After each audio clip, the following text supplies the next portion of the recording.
Hey, man, I'm just sitting down here in the middle of this airplane.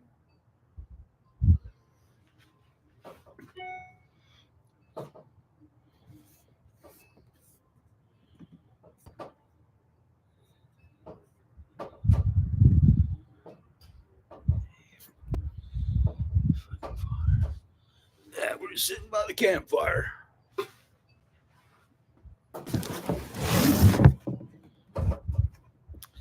Oh, man. Woo. Let's chill it off a little bit here. Get in the airplane. There we go. Hey, I'm almost ready. I'm hanging out here. Hey, I hope this pilot knows what he's doing. Howdy. If there's anybody there, hey, everybody. I'll be right there. I'm gonna sit right down on the ground. I think we're gonna take this back screen out. That's where I used to work, those glaciers back there. But we're gonna come back to reality here and turn that off. And there we are, back to reality. I'm gonna sit on the ground for a little bit. It's been a long day. Wait a minute. One last thing before I get too comfortable.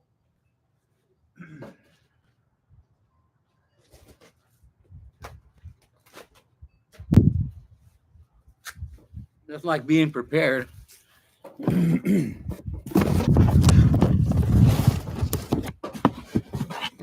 Right on. There we go. Welcome to Tectonic. Hey, I'm just hanging out on the turf. Who do we got? Hey, guy. Campfire chat. Yeah, I figured I'll do that pretty soon. And I was going to hang out here outside while it's still nice. And then I have a little more room to move around tonight. So cool. It's all fake. I mean, it's real. It's real time. But it's a backyard setting, right?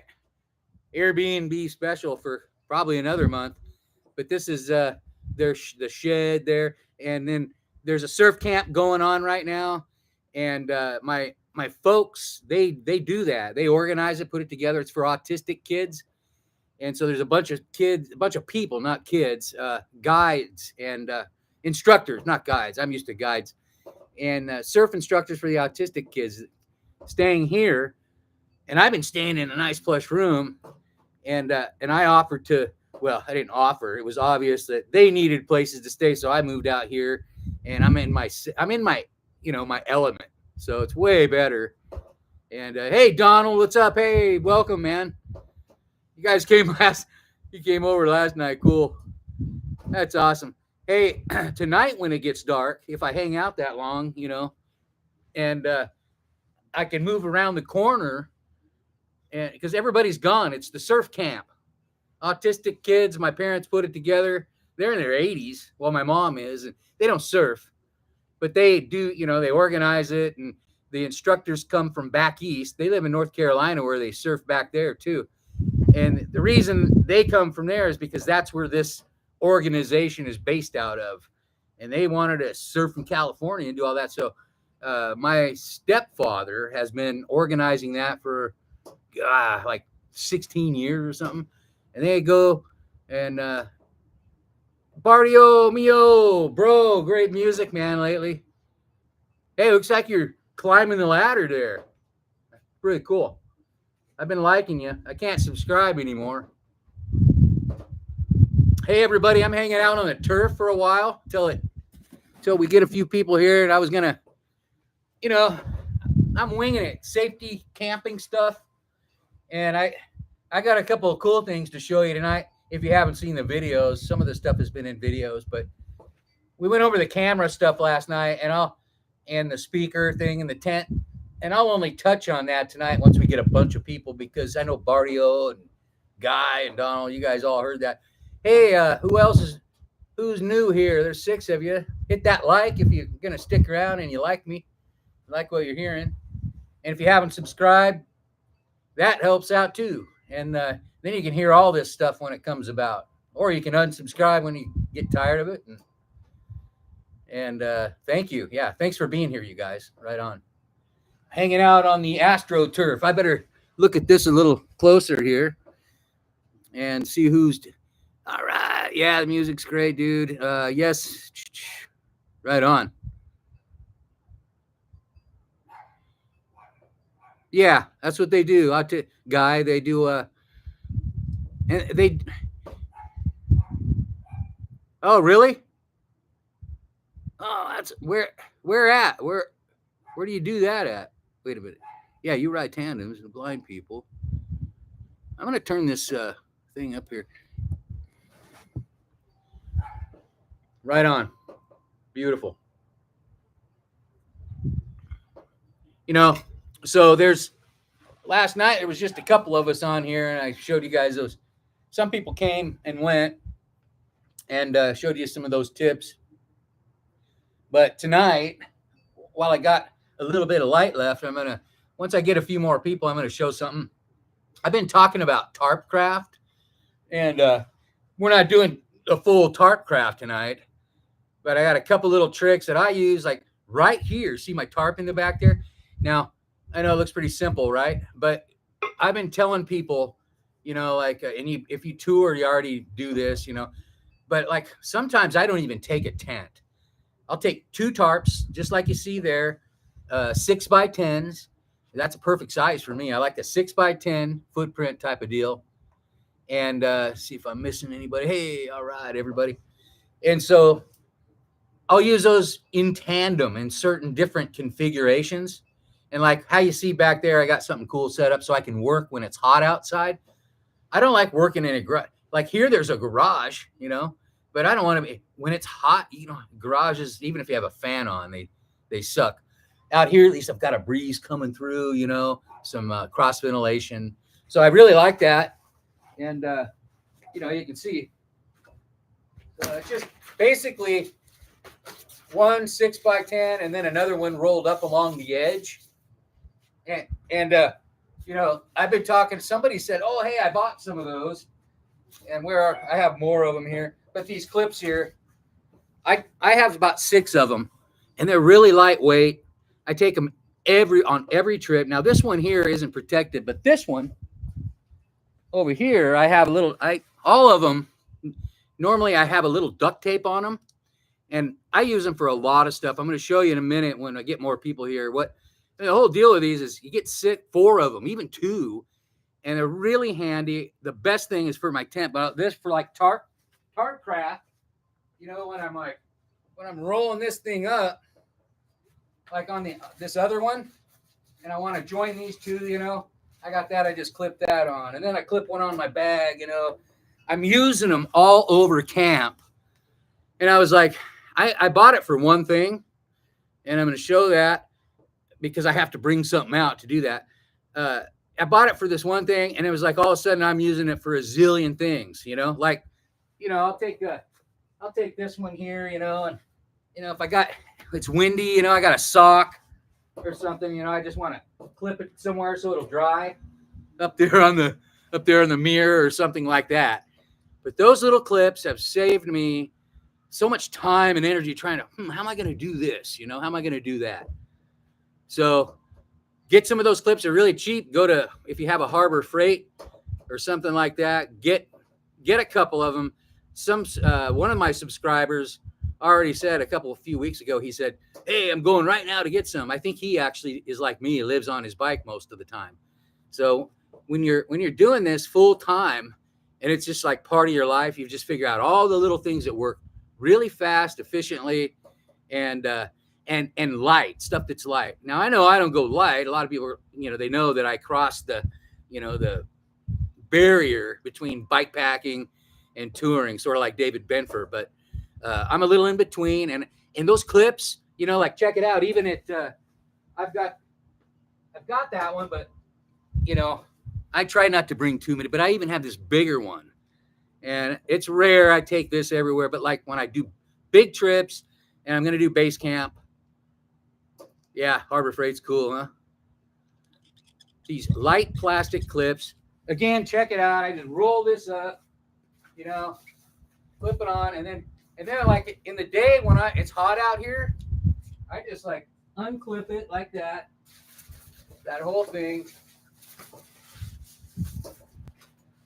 And I just unroll it like that.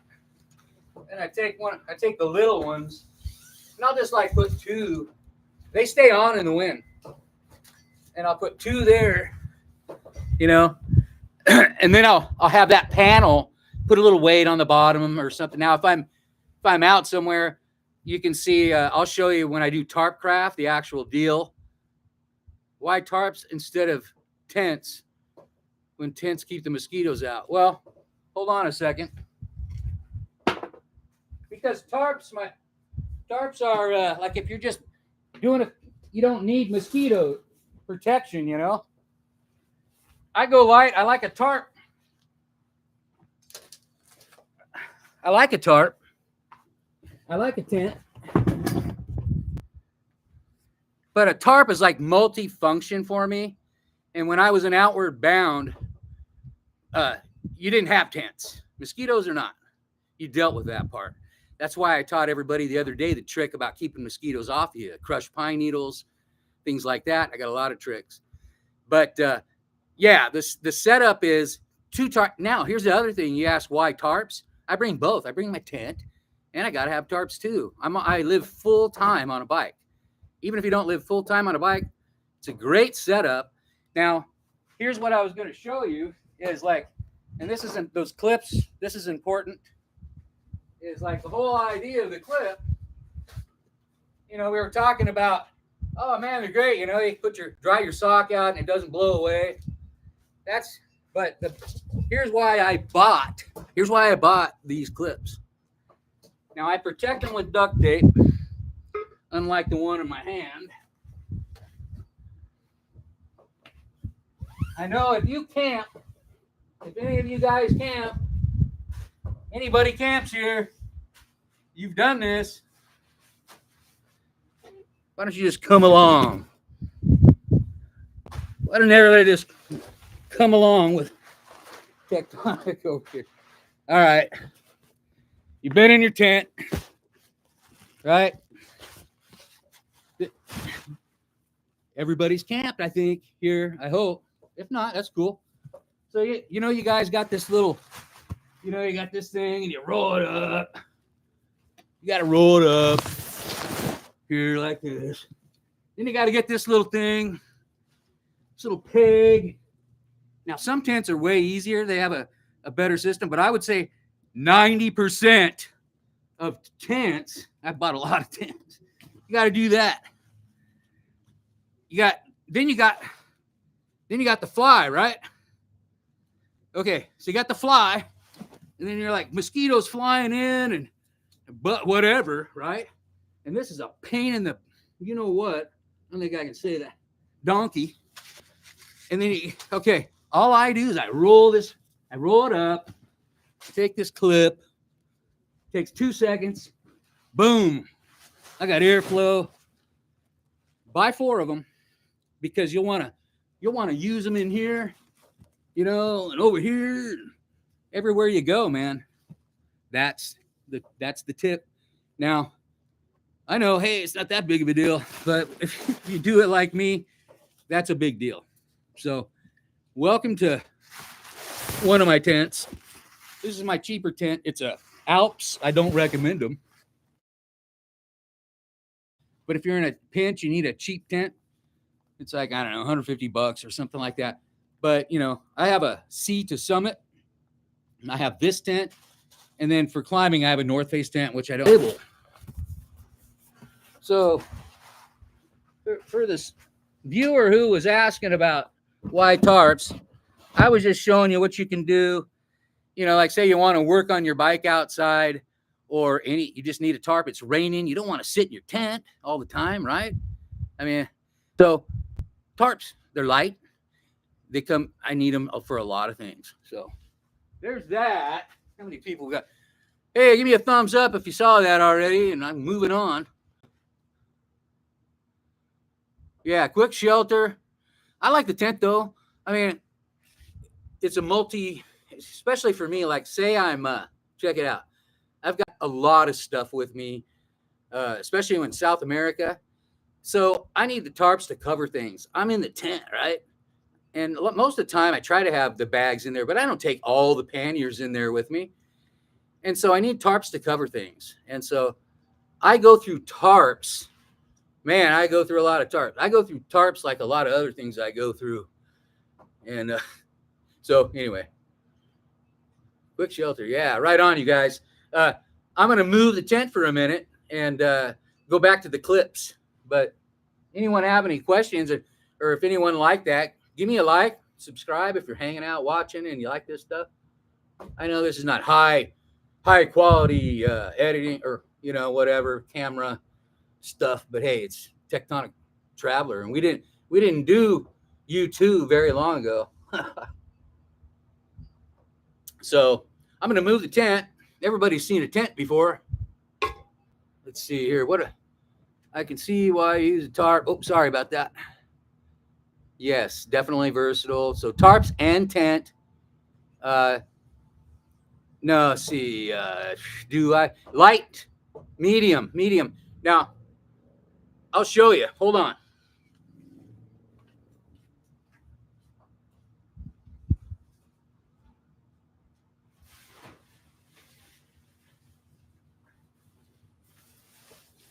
Hey, let's move the tent for a minute. Everybody's seen a tent and probably a pile of gear too. So, guy, here's the or any of you. So Amazon, get grommets. These black tarps, they last a pretty long time, but I try to go light, right? But if you go too light, they're cheap. But if you get this, and I don't know what brand they are, but look at that. I mean, you'll see them. They're all over Amazon. It's a great combination. And so this one here is a little too big, but I mean, so I've got three really. This one here is a 6x12, and but you can see it's real lightweight, very lightweight. So, and that way, if I need another panel somewhere, I just need to cover a bunch of panniers or bags or whatever, then I can. So that's how I function there. And we got I've been doing a lot of, and I'm sorry if you don't like my stories, I apologize. Well, I guess I'm not sorry, but I'll try to balance it. And, and I'm sorry if I do too much bike stuff for you guys that just like stories, guys and gals or whoever out there. But what I do with this thing, now I travel international a lot, and especially South America. And people, when they travel, they go, "Hey, I got to get a money belt," And I travel in pretty dangerous places. I mean, I lived in what used to be the most dangerous neighborhood in the world. It was called Comuna 13 in Medellin. I'm going back. But anyway, you don't, it's a man purse, right? But I use this waist belt here to keep it because I ride and I don't want it, going around like this. But the thing, it's my money belt as well. And the reason being is I can get it right here, right in front of me. I can even lock it. I don't. But I've got it right in front of me. Regionally, I carry either my protection. I mean, I carry protection in there all the time, especially when I'm cycling alone. Depending on what if I'm in America, it's different protection, right? If I'm in South America, there's only a certain kind of protection I can carry. And I carry what I can. And it, mainly it's for dogs. And hold on, I'll just show you here. We've got Central Command here. Central Command. So here we go. Let's zoom in here a little on this. So yeah, I like to have this on, and I can put my coat on over it. I'm walking through Medellin, or I'm walking through Bogota, or I'm riding through Fresno, California, or Bakersfield, or, one of those places. Sorry if you live there, but, Stockton, California, any of those places where you could get killed at the drop of, So this is how I carry all my passport, everything. No money belt. Money belt's that little thing. It's against your skin. It's got a little zipper. Forget it. Or do that if you're like going to Hawaii and you're with your, you want to be low profile. This isn't low profile, but it's also this says, hey, I'm covered. It's not a money belt. This is a whole different mindset. And so whatever I have in there is regional. I definitely have the horn I've been telling you guys about forever and ever. Little pepper spray, useless pretty much, except for like, in a pinch. I don't spray animals with it unless I have to. And that's why I have other things that I'm going to tell you about, to get rid of animals. I got that covered. And I've never had to spray anything with this. I've just done it for fun, just to see. I'm reading real quick. I love you guys. I'm so glad you're here. Thanks for coming. Thanks, Guy. Thanks, Bardio. All right. So, I'm all about, I travel alone. So I know weird stories, wacky stuff, because when you travel alone, you have an imagination a little more. Now, I could be like I used to just not care, just like be in my own little world. I don't care about the world, but I already lived that life. I already lived that life where I was sort of a, loner guy that, didn't want to talk to anybody. Well, I'm still a little bit like that, but I like people. I was always like people in small doses, as I've said before in other videos. But I was a guide, mountain guide, river guide. My job was talking to people all the time. And if you haven't figured that out, then I'm surprised. So yeah, that's it. The horn, the whatever else I have that I've been approved to carry along, right? I have that in there too. And everything's ready to go at any time. I can wear my coat over this. When I'm cycling with it, it doesn't go in front of me. It's my man purse that doesn't move around, right? And again, Medellin, Bogota, South America, this is on me all the time. I don't leave my hotel room without this. Now, if you've watched my videos, I've been beat up, robbed, a couple of times robbed, once beat up, and, drugged another time. Am I stupid? Well, maybe. But I lived there a long time. So it's like here, when you spend a long time somewhere, you have experiences. And so those are just my tools to use. So I was talking about safety the other day, and I didn't, Bardio and you guys that were here, I didn't go over one thing that's kind of funny and cool and real safe to have along with you. And we're going to go over all this stuff again pretty soon. I'm going to go into those clamps one more time. That's fun. If you've seen the clamps, give me a thumbs up. There's 7 people, and I don't want to, repeat myself too many times. There's an 8th person there. So this little thing here, all this is, hey, whoever showed up, we were going over safety things. And usually I can't keep up with show ups, but there's only 8 of you here.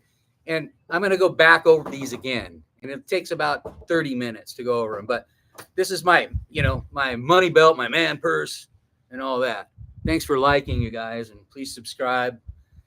This little thing here, before I go through everything again, answer some questions and sit and talk and drink some coffee, like I planned to do when I originally did this. This is just an EMF detector, right? A little lightweight Chinese deal, just like the camera. Bardio, I put the camera. Any of you that are interested in hearing about getting one of these, I'm going to talk about it again. It's in the description of the post for this that I'm doing now. I made 2 posts, but I believe it's in the first one, and I'm going to put it all over the place. That camera is a lifesaver. At least, well, it's a sleep saver, man. I sleep so good having that thing up in the trees looking down. I look at my phone, and every time a squirrel goes by. Now, you can set the sensitivity because, if there's like a lot of birds or flying, you can kind of get it to where it usually just picks up the big stuff, though. So you got to, I'm not looking for Bigfoot, although that would be interesting. It's bigger, it's weirder stuff, that I'm worried about. So I don't use the camera everywhere I go. I use it regionally, like I do this thing in here that's always on me when I travel alone, remote, whatever, or in a dangerous, area. So this is EMF detector, and I don't need it for that. I mean, I guess I could use it if I was worried about something next to my head or something, you know. But I got it for free from that. If you guys know that I got some free cheap stuff for have people thought I was getting a lot of views and subscribers real fast, so they made a couple offers to me, and which I'm still getting a lot of views, and my subscribers slowed down a little bit. Now they're picking up again because I'm doing more good stuff. Get one of these. Well, you don't have to get one of these, but something that looks like that, that's cheap. They this was free, and it came with that hat and the sleeping bag and all that stuff they gave me. And so, you know, just for doing that much work on YouTube, and I'm monetized, but I have to hit the 1,000 before I get my money.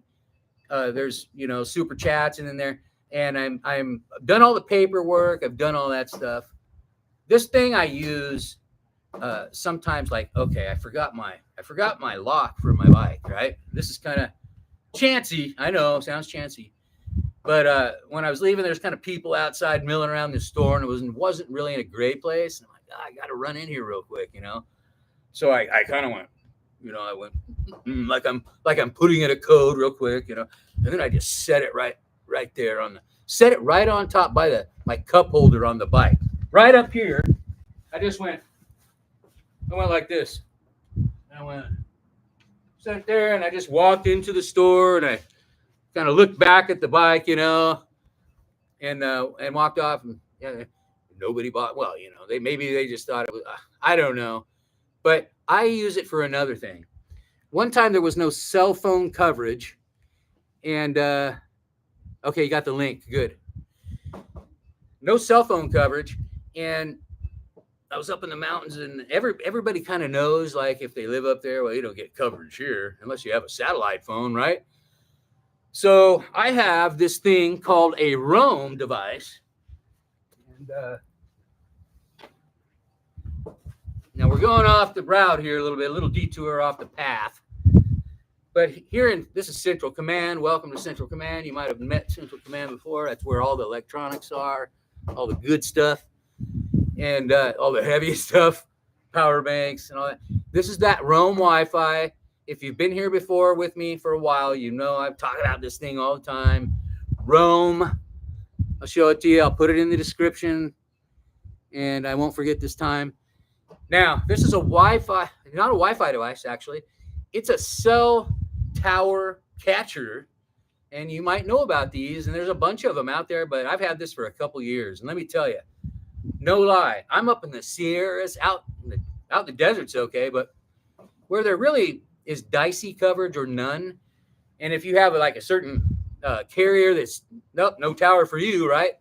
This picks up Roam. It picks up the strongest 5G tower in the area. This thing will pick it up, right? I'll set it down, and then that's, you know, and I bring it in the tent, and I buy the data, right? I buy a bunch of data, and it's not really expensive.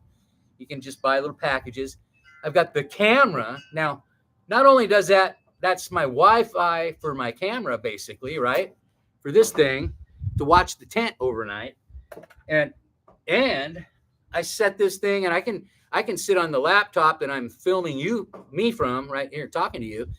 I can run my laptop, my all my stuff, my pad, everything all at the same time. I've never had too many.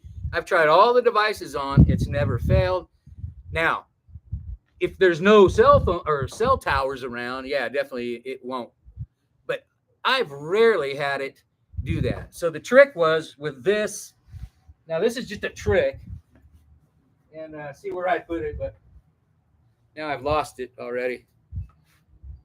Maybe you guys can help me find it. No, I'm just kidding. There you go. All right. So what I do with this is, if I'm way up in the mountains in like Hillbillyville, which I'm kind of from, and they go, oh, there's no cell phone coverage. We can kill that guy right here or whatever.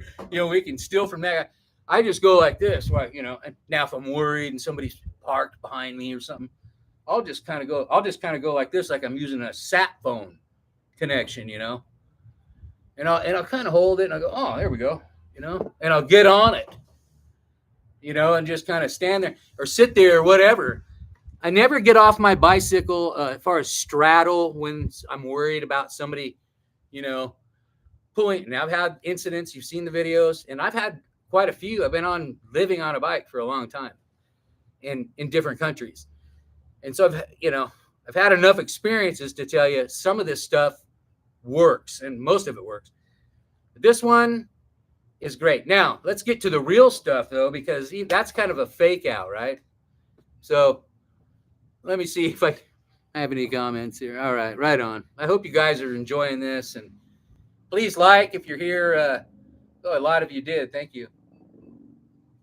If you're here for the first time, I got a lot of stuff coming up, and traveling, and also this kind of stuff, stories, but tips and a lot of stories about my situations and where I've been.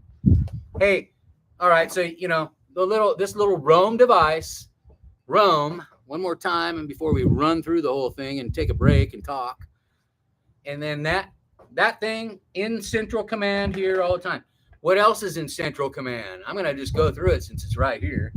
The EMF thing's real light, and I don't use it for any of that stuff that we've been for finding out if there's any electric that you could use it for that. Okay, so the other thing about the tent, some of you guys know this already, but I'm going to do it. The speaker, other than the camera, the Wi-Fi camera, remember, and then this speaker, find a playlist of low tone growls, real low for your tent, or for whatever your car, and like you have a dog. Now, if you have a dog, you don't have to worry about this, but I don't carry a dog on my bike, so have this, and then have the sounds on your playlist. You have your phone on all night when you're camping, probably. Keep it charged. Always have a couple of power banks. Like I carry a couple. I also have one small one here in my man purse when I'm, just to charge the phone. I get it lost somewhere or whatever. I get disconnected from all my gear. That's the thing I worry about and it's happened is I get, displaced from the Central Command, and I don't have my charger and my stuff. I always have backup in here when I'm traveling. I'm not walking around the house with this thing on or going down to the grocery store here. Although here in California where I am, I do carry a couple other things that I need to have. But the speaker, okay, you're laying there and you hear something in the tent, and that's a really key thing to have for raccoons. And excuse the noise. I'm real close to the border of Mexico. I'm in Southern California. And the motorcycle is normal, but we have lots of helicopters and sirens and guns going off at night. Anyway, whatever. I've lived all over the place now. All right, so the speaker, you hear some raccoons. This works for raccoons. And as a cyclist, raccoons are my biggest problem. And not people, raccoons. Sometimes there'll be like a deer standing next, and I don't know what it is out there, but I'll turn that speaker on with the growl, and whatever was out there will run off. Now that I have the camera, and for you guys that just saw the camera deal, I'm a cyclist, and also some of you probably carry one of these little tripods. They're really great. Get a good, they're not expensive. These are great. I can put the camera on there. Make sure you get a camera with a screen, not those little sticky ones. Put that on there, clamp it up on a branch, looking down at your tent. You've got your Wi-Fi device, which is the Roam cell tower connector in case your phone isn't working up there, or if you don't want to use your phone like me. Sometimes I don't want to use my phone, my hotspot. So this is a hotspot, but it's better than just your hotspot because it uses the hottest cell tower, always 5G, real close by now. That's key to this whole system.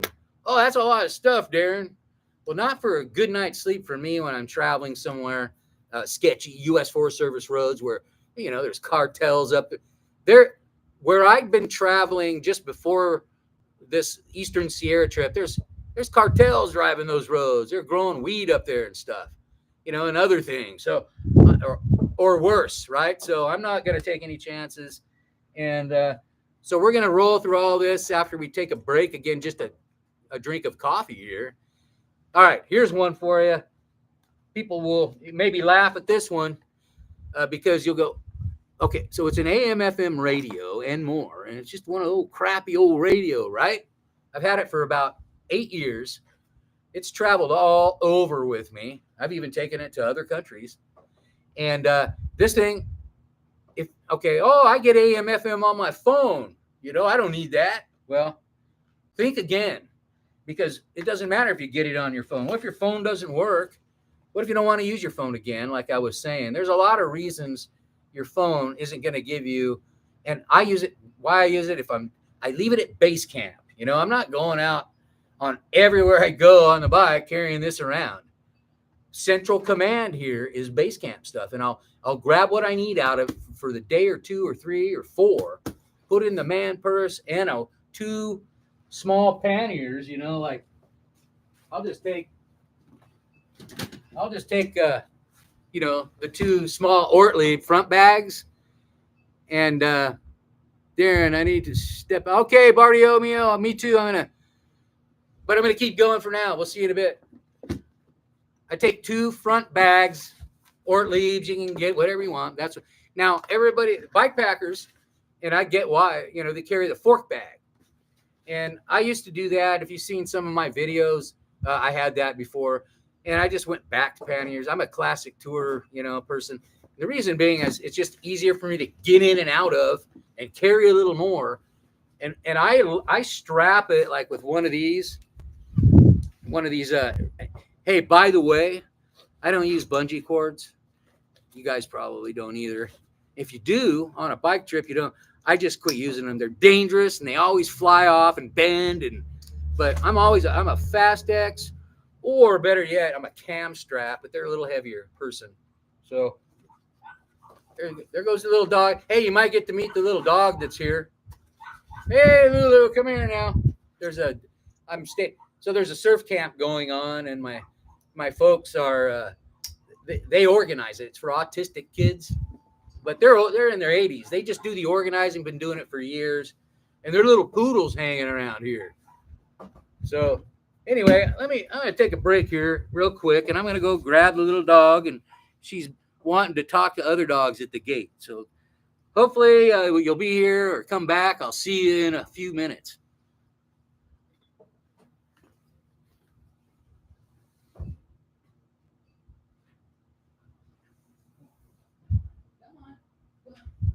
Come on, let's go. Come on. Come on.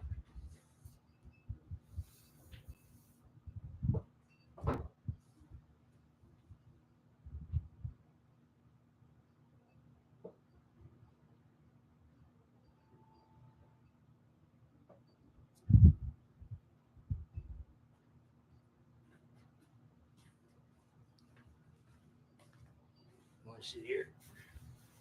There you go. Here we go. Sorry about that. Usually she doesn't visit. This is my folks are doing the autistic surf camp, and we're all at a Airbnb here. I've met up. I'm going to be here for a month and a half. So anyway, this is Lulu, and Lulu's going to hang out, I guess, for a little bit, which is just fine with me. I don't have any ego, at least not that much. I have to keep a little bit. Hey, everybody who just showed up, going over some safety stuff. Lulu, you might have to move out of the way for a second. And I'm going to roll back unless you guys have, looks like we've got a couple questions. Let me come a little closer there. All right. I'll have to take the man purse off here shortly, and we'll roll through a few more. Now, if you have questions about the stories too, Blue Man, Big D Man.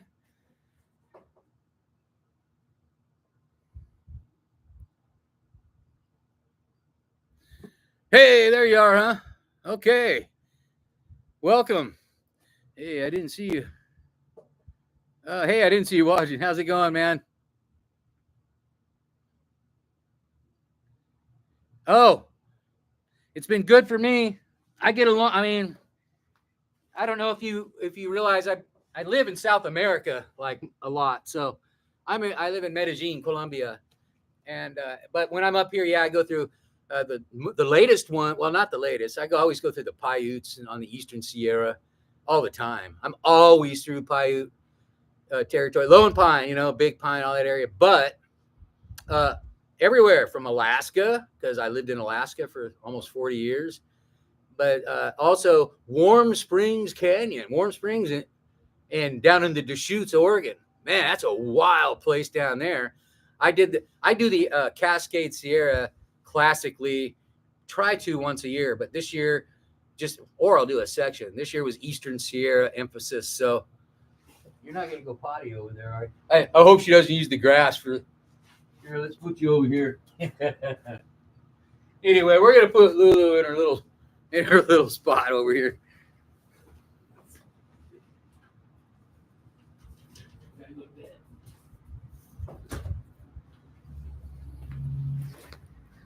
It's all fun until somebody gets an eye put out. Anyway, yeah, Paiutes, just all over it. I love it. It said at Warm Springs, don't camp here. So, I was like making the big push because I get it. Don't camp here. And there, you have to cut through this section there. Sorry. Oh, okay. Yeah. Oh, yeah.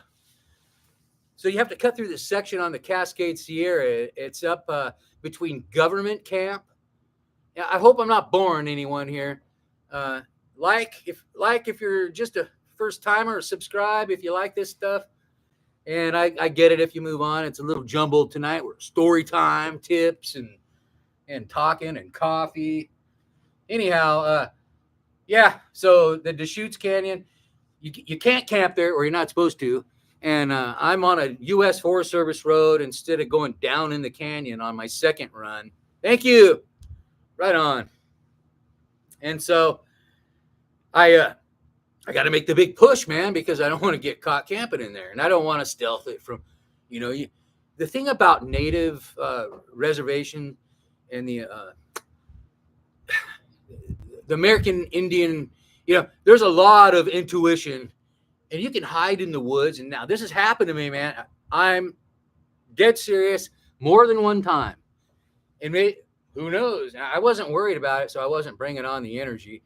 But I've been somewhere like that, still doing the wrong thing, maybe like hiding or camping, like that. And that's why I don't do it. And this was in Alaska, though. I was I'll just say it because they're friends of mine now. I was on the Otna Reservation. Hey, there she is again. Back on the grass, smelling around. And I was stealth camping. Just stealth camping there is not really stealth camping. I was just camping in the woods. Come here, Lulu. And this guy just comes out of nowhere. I'm well hidden. And he says, oh, hey, and just nice talking to me and everything. He never got, he wasn't mad at me or anything. And he just mentioned that was, Otna land and everything. He didn't have any problem with me there. And he was making it clear to me that it was okay. And I didn't know it was possibly not okay. And anyway, but then see, as a carpenter in Alaska, I worked on a lot of, it's native land in Alaska. It's mostly native land. So obviously if I worked in Alaska, I was on native land most of the time. Right. But I got, especially the Otna tribe, really good friends with a whole bunch of people that are high up in the Otna tribe. Doesn't matter, they don't care if you're high up or not, but in that area. And here's the thing about them: if you're a Alaskan and like some of these places, and you're not native, just a white guy like me, and you're poor or having a rough winter, which is pretty common at 50, 60 below.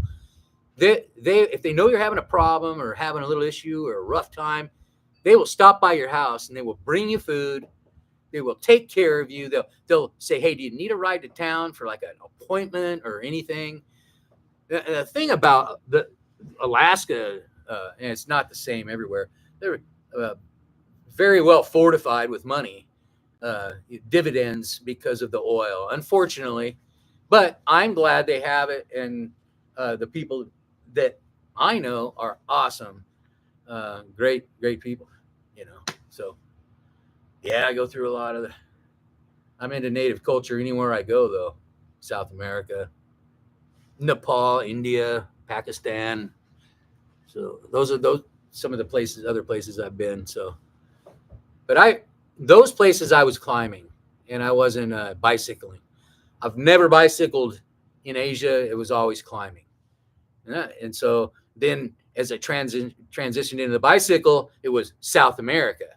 So that's kind of the whole evolution of what happened to me. Yeah,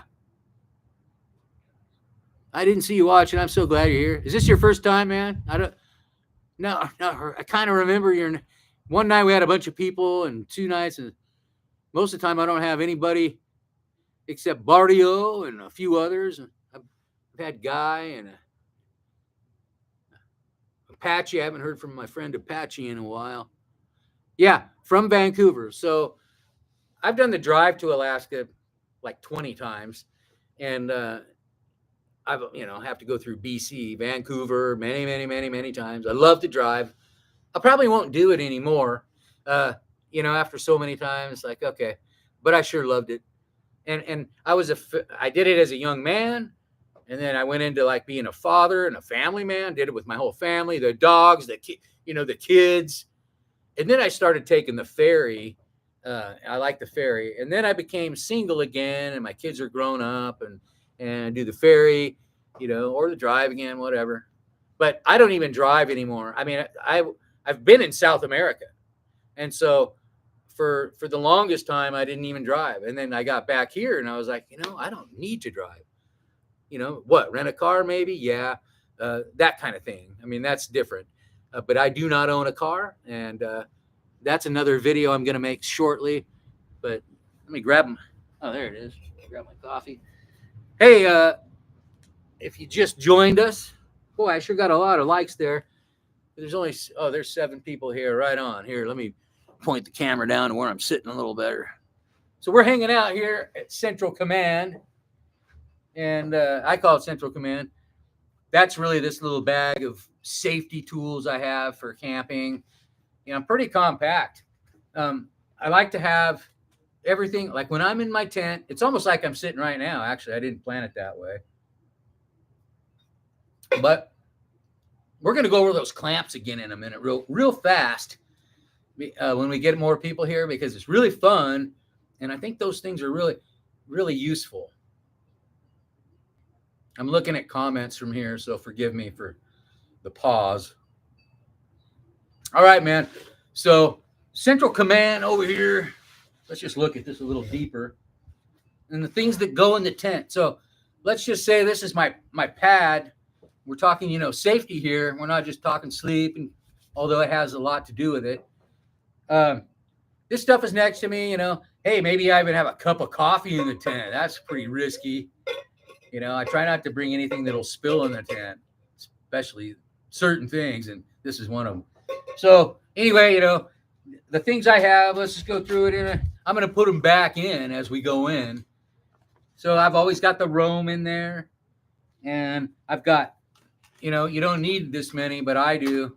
I got 3 power banks, and I got the one little one here in the man purse, right?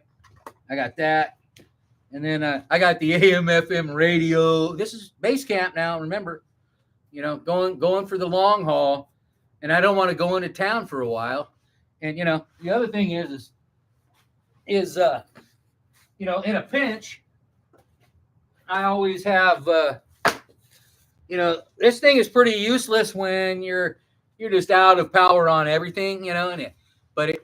Here's the one thing I want to say. If you guys don't use these and you ever do use like a small 28er, this is a 28 watt, and I'm going to read those in just a second. Hey, somebody just showed up, maybe that I haven't talked to, though. Sorry. Hey! Is it Niall? Kendall? I can't read real well from here. Hello, man. Thanks for coming. Where are you from? I'll take a pause here and talk. It looks like I've got most of the questions answered. So if you have any questions, let me know. I'm England, right on. How's things in England? Shoot, it must be late. Oh no, it's getting morning probably. Right on, man. Love to. I'd love to know that there's people, around the world that are. I had a bunch from Korea that commented on some other videos. Right on, man. Well, thanks for. Have you been here before? Because forgive me if I don't remember. I can never keep the playlist or the chat list. It doesn't let me do that yet. I'm still trying to figure that out. I did actually, and it says it's not my fault. But if you've been here before, or if you just subscribed, let me know. But I'm glad you're here. I think you've been here before, but you never know. I'm going to go over something real soon here. And hey, Lulu, you'll probably have to. I don't want to move you. Move you over here. That's not my dog, but I love it. It's my folks are doing a surf camp. I just told you, some of you guys, for autistic kids. Go lie down. You want to come over here? Okay, you can come over here. I don't want to. She's kind of bummed out. Everybody went surfing, so she's just hanging around here. Anyhow, getting a little spread out, aren't I? Solar panel. Don't use it unless I really need some power and I don't stick my phone on it or my pad. You can't really, it won't do anything. It'll trickle charge it like barely, right? Just to like turn it on or something. Because it's 25 watts. You can get bigger ones and they're good. I've had many. But I'm I don't take it everywhere. Depends. South America, I do if I'm going up in the mountains. I ride way up in the mountains a lot. I'm alone, way the heck up in the Andes. And I need sometimes some solar, even though it's cloudy a lot there. No phone to it. Nothing except a power bank. Just take one of your power banks, put that there, connect that, set it in the sun, let that power bank charge up. Use the power bank, but definitely don't trust that on your phone or anything like that. I don't trust a lot plugged into my phone because I burn up so many phones. And once we go into talking about South America and cords, computers, electronics, I'm going to go through a whole video on don't fry your stuff, because South America will fry your electronics. It's because their places are wired wrong, and you got to be prepared. Hey, let me pull up close so I can talk to you here. Hello. 413, right on. Bikes and coffee stories. Thank you so much, man. Little scattered tonight. Hey, I'm going to go through something real quick. I'm going to wrap up a couple of these quick safety things, and then I'm going to show something I did earlier. Hey, man, we're in like backyard California-Mexico border area, and B&B in it for a couple months until I head south even further back home to Medellin is where my other home is. The speaker in the tent, we already talked about that. We're going to go back into that. Central command, anyway, all my electronics in there. Look at this. I take this old other phone with me. It works. And sometimes I'll use it for music if I'm desperate or I ran out somewhere. But safety, it always works for at least the safety backup, base camp stuff. Now, if you're a bike packer, you're probably hating me right now. Look at all that stuff. But understand, and I try to explain this, is a lot of this is my base camp because I live on a bike. So I got the stuff pretty much centralized, safe, and covered, and then I'm off into the canyons or the mountains or whatever, desert, something. But I don't carry it all with me all the time. But I do carry the heavy load from place to place a lot, or depending on where I am. I'll do. Hey, we're going to talk about something real quick.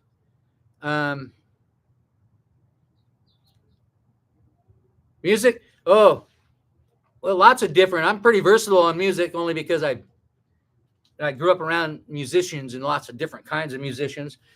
But myself, I'm not a musician. I played drums but everybody else was good. I wasn't really that good. All my cousins, music.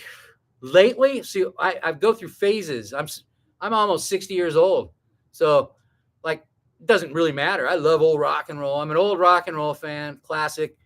I used to be a Led Zeppelin, Rush, were my favorite and all that.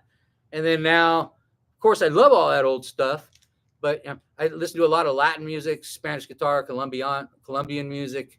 I like Spanish guitar. And when I'm riding, I don't use like I've got these.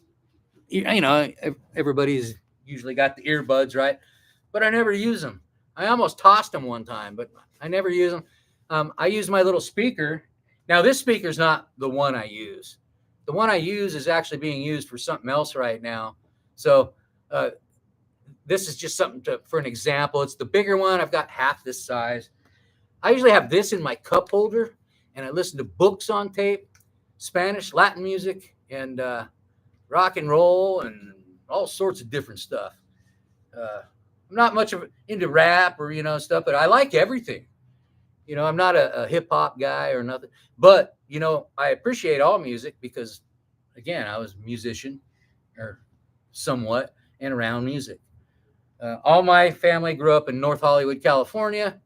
My cousins, and they were all involved in music, and some of them took it somewhere, and the other ones just kind of got tired of it, ended up being roadies for bands. And my cousin was a drum technician, piano technician, and Richard Marx and Megadeth and Metallica and all those people. That was my and Ozzy Osbourne. I met Randy Rhoads, who was his first guitarist. When I was a kid, I met Randy when he first started out in North Hollywood with Quiet Riot, cycling back to Medellin. Kind of. So it's not like you see videos of everybody cycling from Alaska to South America. I'm not doing it like that. I'm doing my thing, and I'm trying to spend more time in Central America, Mexico, Copper Canyon first, and then I'll head on down. I'll skip a couple of places, and I'll get into Panama, and I'm going to possibly do the boat from around the Caribbean side, and then into Colombia.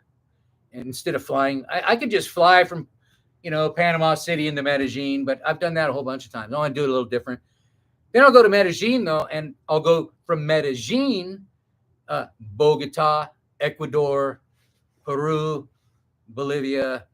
But the thing about it is you'll see me fly back. I'll be flying back. I don't know if you'll see me, but I'll be flying back twice during the next year because there's a wedding. There's another trip that I'm leading. I lead trips, and I'm climbing in Alaska. So I'm climbing on Denali again on the north side of Mount McKinley. I'll be there on the Peters Glacier on probably about May 10th. So I'll fly back from South America. I'll visit my family, and then I'll now I make all these plans, but life happens, and I hope and pray that everything runs smoothly. But I'm always ready for the detour. That's what I'm all about. I mean, look at how I live. I'm on detours all the time. That's kind of my thing. The detours off the main path. That's why I ride the road hopper, we call it now. I usually have a steel touring bike called a Jamis Aurora, but now I'm doing a lot of gravel roads, and I'm not a gravel bike guy. I mean, gravel bike's great, but I was before the gravel bike. This was kind of the gravel bike for me. Bardio mio, you're not here, I don't think, but if you are, you kind of named that bike when we transformed it into something to tour on, put the nice seat on it, and did all the work to it. And then it's been the bike. It's like I'm riding pavement, U.S. Forest Service road, pavement. I don't do. I'm not a bike packer like trails and stuff like that. I mean, I end up doing that because that's the nature of the thing, Del Sol, greetings. Del Sol Verde. Where are you from? Oh, look at it.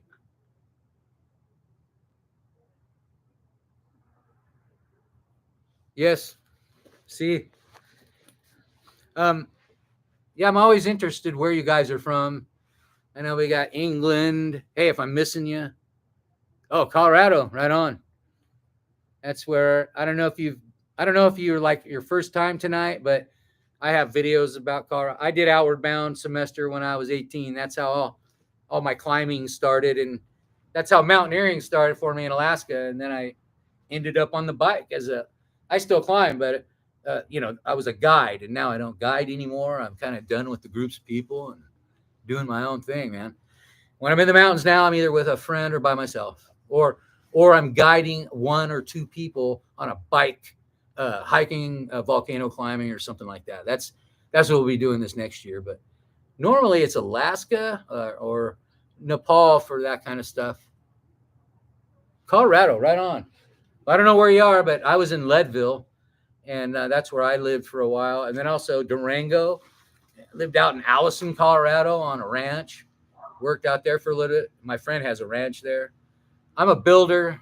I'm not a contractor or anything like that anymore.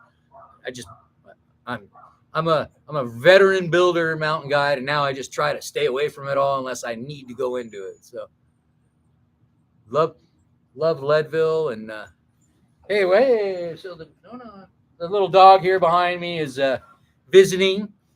My parents are running a surf camp.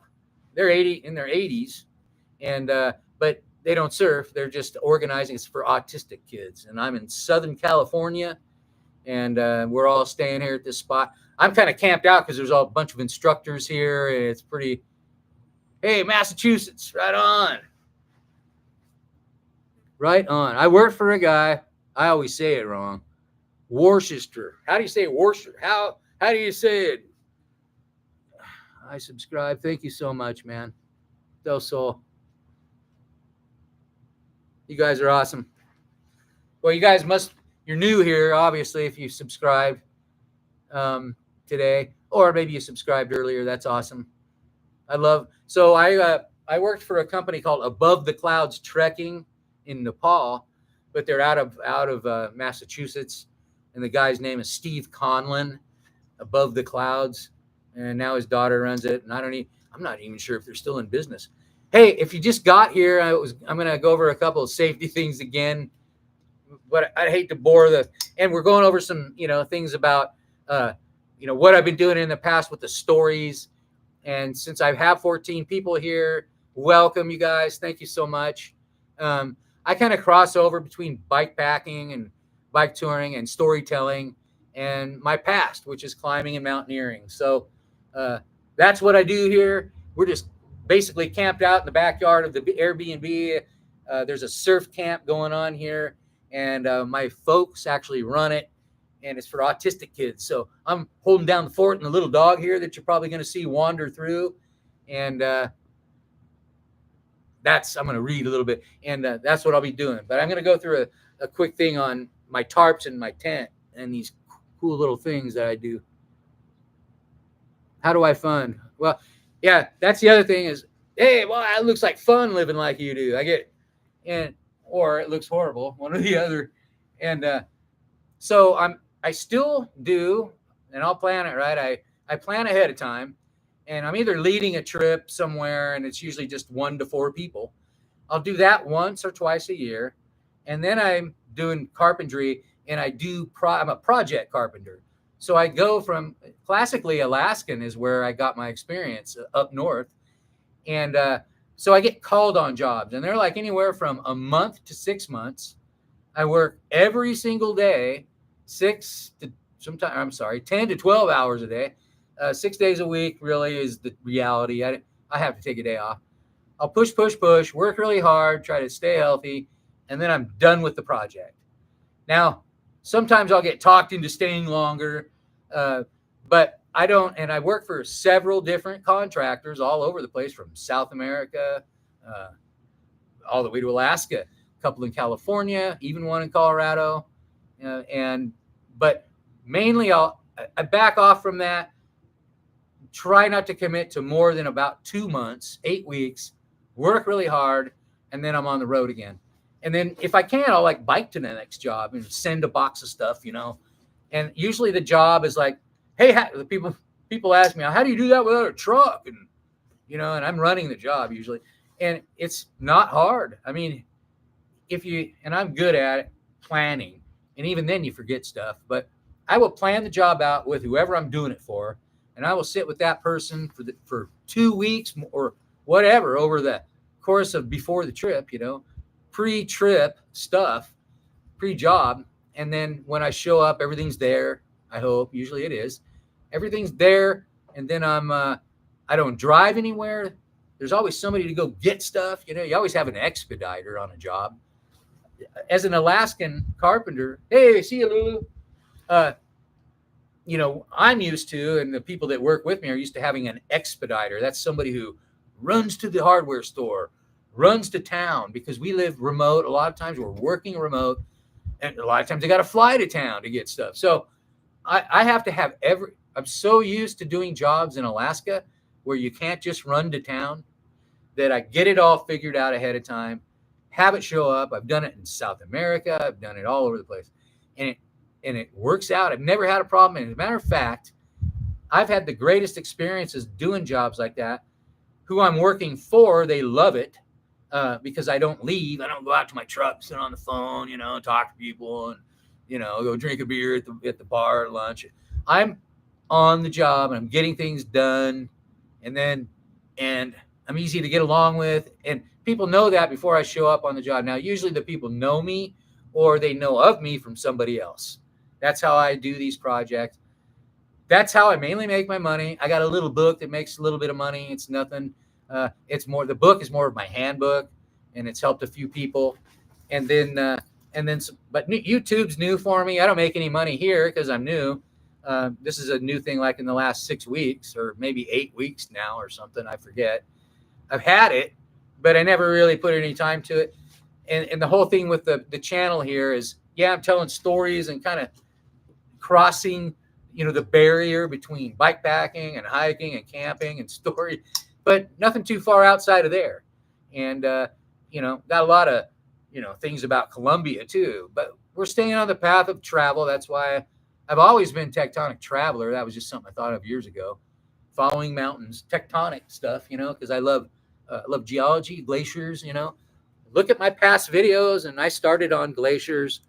And let me just show you something since you guys are here, 11 of you. This is where I started. I showed this last night. I didn't know I could do this, but I'm going to do it right now. This is flying into my job, and this is where I worked right here. We're taking a break from the background of the bike. So this is the Alaska range where I worked for a whole bunch of years, and we're looking south from the airplane. And hey, Eric, are you sure you know how to fly this thing? I always do that one. I just started it. Anyway, so we're flying south toward Anchorage here over the Alaska range from Denali Park Airstrip. It's summertime, believe it or not, and it's like 80 degrees down at the airport. So hello, if you're just showing up. We don't usually do backgrounds like this, just doing it for a minute. This is showing where I used to work out there on that glacier. And if you look at my videos, you'll see a bunch of videos of, you know, my old life of guiding and climbing up there. And we're in the airplane with my friend Eric, who owned this company, who used to fly me in, and tourists and lots of people. And this was it. This was my life for a long, long time. The peak you see now, look it up. Alaska range, Moose's Tooth is right there. That's the Moose's Tooth, and that is one of the biggest. Well, that east face is one of the biggest in the world. Really, it's not height wise. It's one of the steepest, most sustained ice and rock routes for rock climbers. Really insane. I didn't climb that. I climbed all these peaks though, and I climbed that Moose's Tooth from the West Ridge, which is not as technical as that. That east face is not done very often. There's my old job site. And hey, please like and subscribe if you just got here and you like this. It's kind of the new thing for Tectonic, and showing where I used to live and work, and we land on these glaciers. Now I'm going to show you real quick. This is for you guys who saw this last night. I'm sorry if I'm boring you, but we're going to look at it real quick and just go back to our other stuff. So I'm going to show you something real quick here. We have these, this is landing up there. Now, this is a story in itself. I made a video about it.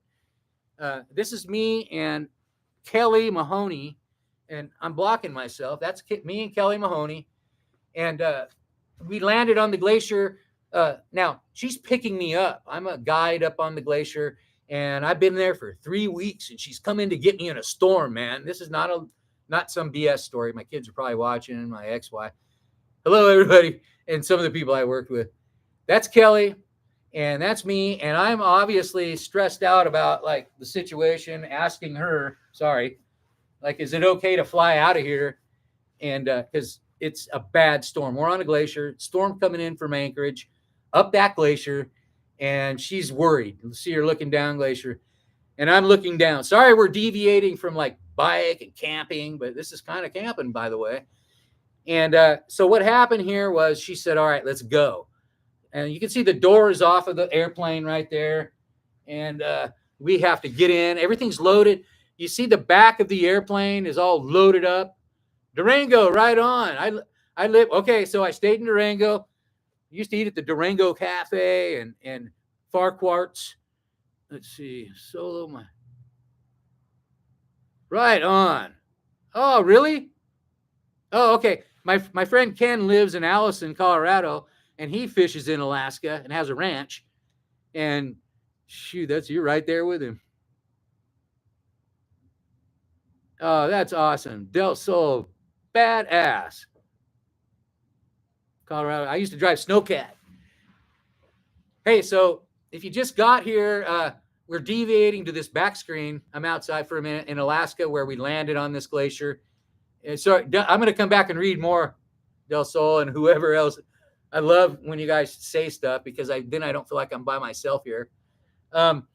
We landed on the glacier, and basically she's coming to pick me up. I was a guide up here for years, and we're in a bad storm. She barely got us out of there. She's dead now. That plane, look up the number if you're here. That plane, just punch in that number and read the article of what happened to that plane. But that almost happened to me. That accident happened a week later. I'm right there, almost dead that day. I loved her. I'm so sorry she's gone. But man, she was a seat of your pants flight. She was a seat of your pants pilot, man. And she was good. We barely got out of there. Yeah, great memories.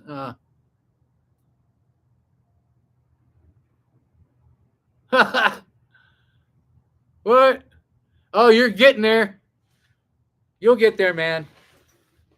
And believe me, this stuff may look intimidating and all that, but if you want to do something like this, you should, and you're that age, get out there and get some experience, and or at least, like find somebody who's done it, or read and learn, and then go on a trip. And I was a little bit different. I did Outward Bound in Colorado and Leadville, but I kind of learned on my own a lot of stuff, and I think that's the way a lot of us learn. We go, well, but you got to be, but yeah, you can do all this stuff, man. The bicycling, and hey, we're going to lose the screen for a second. And so I showed you guys, sorry. Okay. So yeah, one back here real quick, and make sure the pilot's still awake. Yeah, he's all right. I don't know why we haven't moved anywhere though. Anyway, you never know. You never know what he's doing. Anyway, so we're here. We're flying into where I used to work. We landed there. Now, this picture is a different day, obviously, than that one you saw with the storm, right? So I used to fly in all the time. Talkeetna was the little town in Alaska. Look it up. And I was a guide on in the Alaska range. Mount McKinley is the highest mountain in North America. It's called Denali by the natives and by just locals. And that's right behind us around the corner. And a couple more pictures, you guys, of this kind of stuff. And then we're going to, and so the glacier that I worked on the most was right here, Ruth Glacier. And that's me. That's not me. I took the picture. That's my friend Pat, my climbing partner. We're in there for a month, and we're climbing that Moose's Tooth that you saw from the other side from the airplane. We're climbing that, but from the other side, not as technical, called the West Ridge. And here's the summit of, now that's not the same mountain. That's the summit of White Princess. So that's me and Pat on White Princess. So if you just got here, we're just looking at a couple of quick backgrounds before I go back into some tips. We'll go back outside here. I'll just turn the screen off. But that's my background, my job in Alaska, mountain guide, alpine mountaineering, and then the peaks of the Alaska range. That's a central Alaska range. And that peak's not that high. But in Alaska, everything's glaciated, at like 10,000 feet. So all that area back there is glaciated. That's all that white stuff. That's ice. That's summertime. So that ice has been around for a long time, thousands of years, millions. So, well, let's just say hundreds of thousands of years. At this point, where we are on the summit here is 10,600 and something feet. Can't remember. So there's some Alaska stuff for you. We'll go back into maybe in a little bit. It's getting dark. And then, of course, there's always a good shot of the Eastern Sierra, where I spent pretty much all summer, well, so far, and heading south through here, Southern California and all that. So, yeah, we're going to check out a couple of things real quick. I'm going to have a swig of coffee because I did say I was going to have some coffee. So I'm going to do a little coffee. I'm going to turn off the background. We're going to go back to bicycle land. And if you just got here, I'm going to show you something. And, hey, man, welcome. If you just got here, we're just kind of shooting it about the bike trips, camping, and my past. And, if you have questions about the stories and the videos that we just did last night, I did some story. I do a lot of stories about myself. And the stories that I do about other people, like I did yesterday, the last two, those are places I like to go. I'm not going to do stories like of a missing person in, let's say Pennsylvania or, Iowa. These are stories that I'm, kind of connected to. And the other thing is I'm not doing gory, bloody things. I'm not into that kind of vibration. I'm into, having a little fun, a cup of coffee, hot chocolate, or grab your beer or whatever your choice, and sit down and hear a story, or even comment and tell me stories so I can kind of include them. And at some point we'll go live here with a couple people. And if I can get some stories, I've had some people tell me some. I have a backlog of a few, and we'll have to do story time. Been busy. This channel is really not that big at all. Obviously, it's a small little channel, but I've been busy because I'm a small time dude, and I don't really do YouTube. I took YouTube along and you guys for the journey. And hey, I got 12 of you here. I'm sure some of you have been here, but I got a couple quick tips I'm doing. And I wouldn't do these tips if I thought they were lame or if I thought they were useless, because I live on the road pretty much all the time. So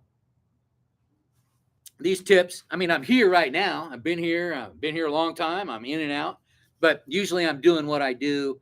And that's why you see all the videos of me cruising around in the desert and stuff like that, or mountains. But hey, this thing here I went over a little bit ago. If you travel like me and you carry a money belt or something, that's cool. A money belt is good. But in the last few years, I live in South America a lot of the time. I'm in Medellin, Colombia, Bogota, places which are actually safer than some of the places here, like Bakersfield, Fresno. Sorry, guys. And hey, I was born in Bakersfield, so don't take it hard. I just don't tell too many people. That was many years ago. Buck Owens, Roy Clark, hee-haw.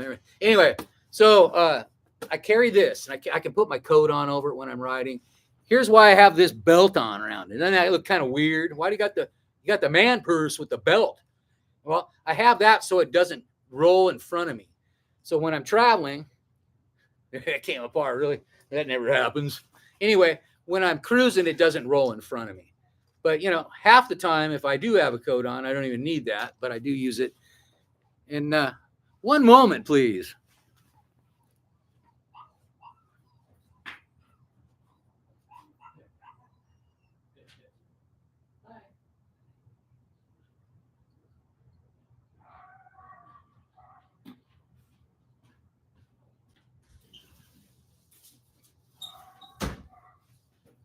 All right, nothing like a live video. Anyway, so back to, this is the thing I carry with me. I've been telling you about, Central Command down here that I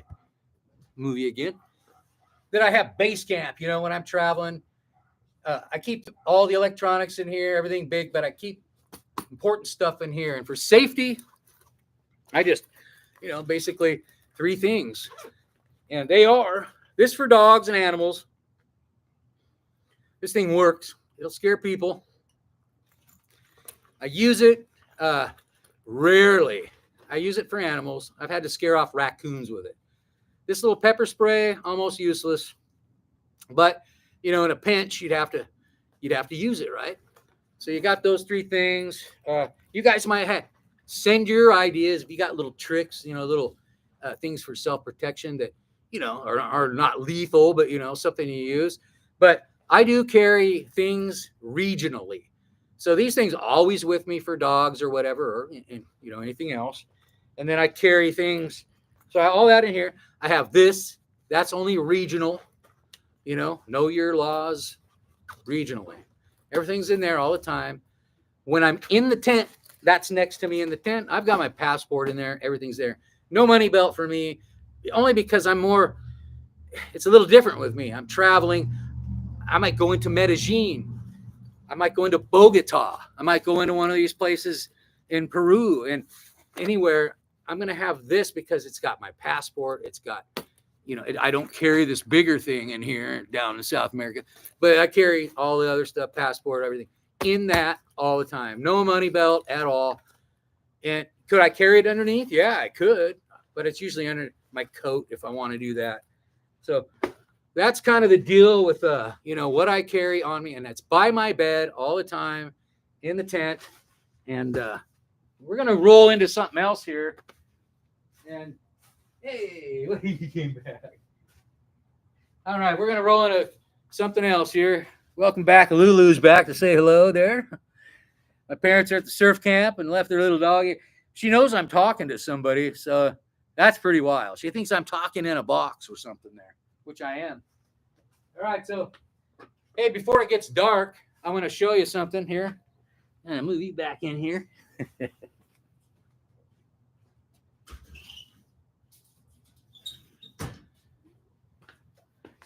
Hey, let's have a swig of coffee before I go into the next thing, because I have to back up a little bit for this one. There we go. Yeah, we're cleaning up Central Command here for a minute. Hey, a couple other safety tips real quick. You just got here. Got one of these tripods for your bike or whatever you do, and get one of these cameras. In the description of this live, it's in there. How to get that on Amazon. Get the one with the screw thing in it. Get it hooked up to your Wi-Fi on your phone, your Bluetooth, or get one of these roams.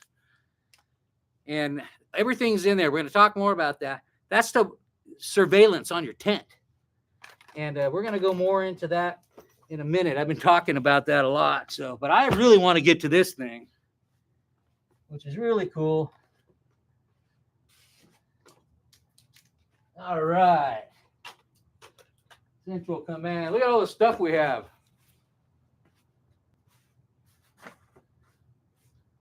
Emergency cache. We won't be able to get it all done tonight, but, it's kind of fun that I can at least show you while it's light tonight. Last night we got dark. And so a couple of things, these are this is the most important thing I think I'm going to talk about tonight as far as tips. And I know some of you guys already saw it already. I'll do it fast. And hey, I need a hairdo. Anyway, these little clips, you can get them at Harbor Freight. They have these little orange things. Okay, yeah, I'm going to try that again. I'll get some more photos on there. I'll be doing that a lot. All my jobs in Alaska, all my travels South America. And then, of course, as we're moving along, I'll be doing some, of course, videos, but some live stuff. Now, let me say something. When I'm traveling, I haven't been doing video. I have another channel. It's called Build to Bike, and there's long videos of the bicycle, the road, all my routes and all this kind of stuff. There's no details. It's not like David Benford, our good friend, but that's more of that kind of stuff. And really, I think people get bored with the long riding on the road. Now, I am going to have more of that pretty soon, but I'll be doing some lives on the road, cruising along, and then also, some videos with more riding.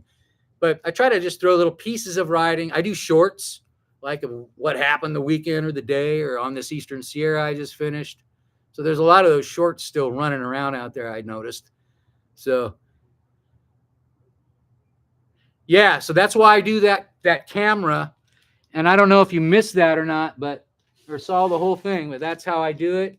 Go to Amazon. You can get many, but get the one that's got the screw in it, the screw hole. you know, whatever, the female end for that right there. You can put it up in a tree, and you can put it anywhere you want. I've put it, people are now using them for their cars, like outside in the tree because they're car camping, or outside the van when they're this.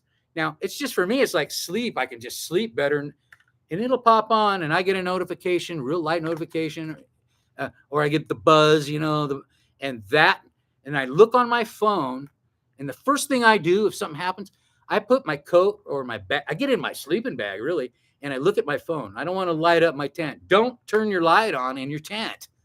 You know, you probably know that, but if you hear something outside, you don't turn your light on in your tent. That's like saying, hey, look at me, and you see your shadow and everything, so try not to do that. Hey, these clips, right on. This is really important. I live on a bike. I'm always I'm not in my tent very much, but I have a tent. I have tarps. I carry 2 lightweight tarps, like you see behind me in that kind of half right there, and next to that shed. Here it's hot, so I've been working outside, and I need some shade. So I'm a tarp craft guy. You're probably, you know, some too. Hopefully you can give me some ideas, but I've been doing it for a long time. And let's have a swig of this Colombian coffee. Gotta love that, huh? I started drinking coffee in the afternoon when I lived in Colombia. So anyway, let's check this out. These clips. Now, you know, I like them for a lot of things. I got to dry out something. I just clip it on my bike. Dry out a sock, you know, just clip it on there like that. That's kind of how I deal with that. And so I'm excited to show you this one, because this over here, like, this is just an example. I've got 2 tarps, right? And it's hot here where I'm staying, you know, and so I need some shade in the day. And actually tonight I'm going to hang out here because of all the surf camp going on. So let's just go like this. So I have 2. All I have is just one here, you know, going this way. 6x10s are the perfect size because they're also perfect for your tent, underneath your tent. So I have actually 3, but so I got this one just clipped on the edge there. And here, I'm just going to show you why I like the clips before it gets dark on us. Just roll up your other one. Now, this is like one of a million different configurations you can do. But this one here, I just go like that. I get it clipped. Now with these clips, see, I only need 2 right there. With these clips, I put tape on them. But see, because they're sharp right there. This one's not done yet. So I put a little duct tape on there, just like this. These are the greatest things I've ever had as far as like convenience. I'm always drying stuff. I'm always trying to roll up things. You know, how am I going to keep that rolled up with a piece of string? What? Clips, man. Get some. And if you live like I do or camp, you know, or even use your tent, you just, look at that. You just clip that on there. Now, check this out. We're going to move this. All right. Let's see. Yeah, I think we can do it like that. This is why I bought it. Why I bought them. This is why I bought those clips. Come on into the tent. Now, you guys, I know you've probably been in a tent, right? If not, that's cool. Welcome to the tent. Bought another tent that I don't recommend, but it's not bad. Made by Alps Mountaineering. They're kind of the lower end, like, you know, travel tent. They're not bad. All right, so you guys, you do this, right? You're in your tent like this. You got your door open. Now you also have a fly, right? And you got this little thing here, right here, and you roll it up. And you got to put this little dang thing. You got this little peg. You know, that little peg there. You got to wrap around, put it through the loop. Okay, you got that, right? You finally get that. No big deal getting it on there. So, no big deal. Yeah, motion detection, definitely. It has it. Has sound. You can turn on or off. Boys Club. Not really. Boys Club, yeah, unless you don't camp. if you camp, this is everybody's club, boys and girls club.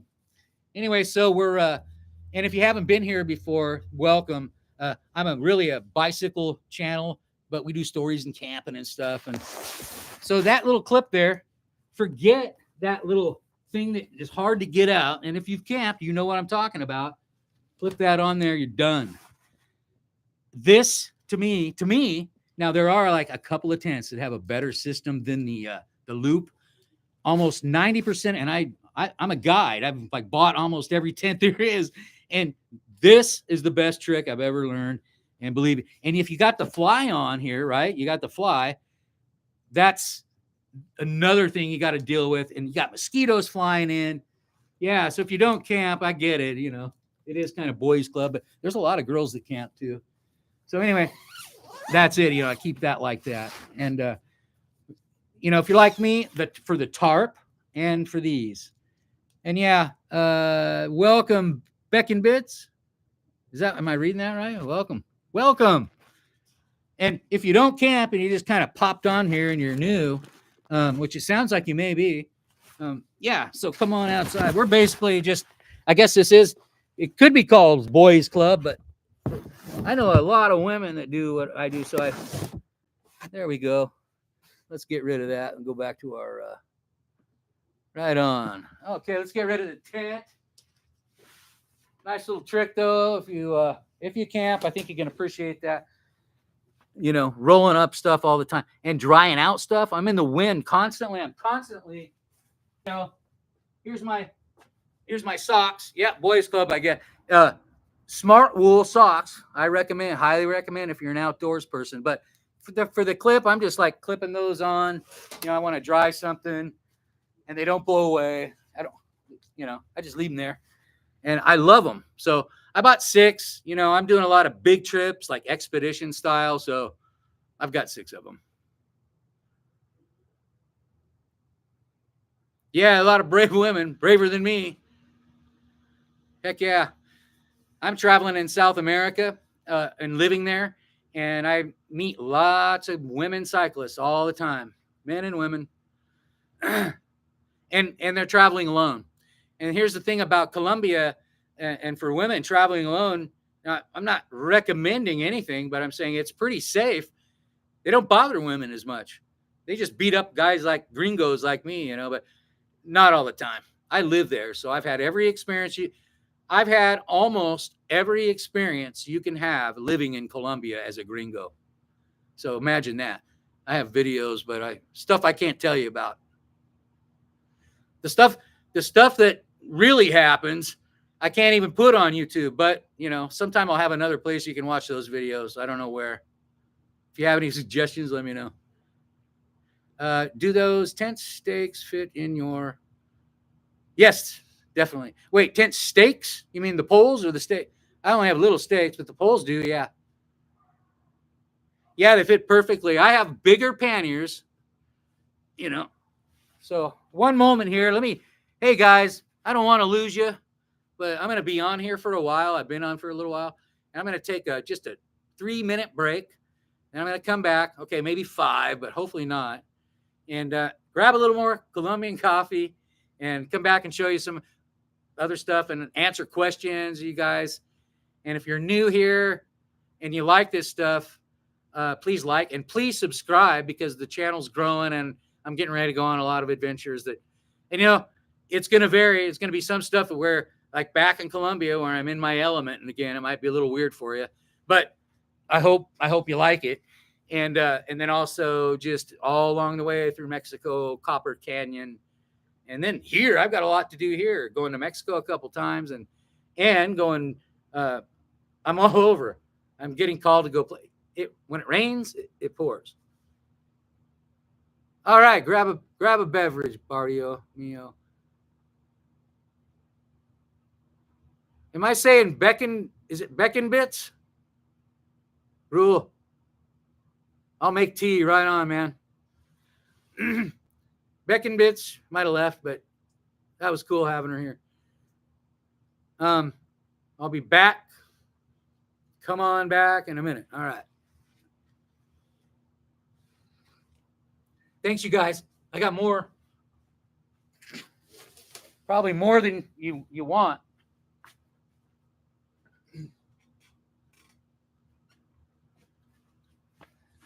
Be right back.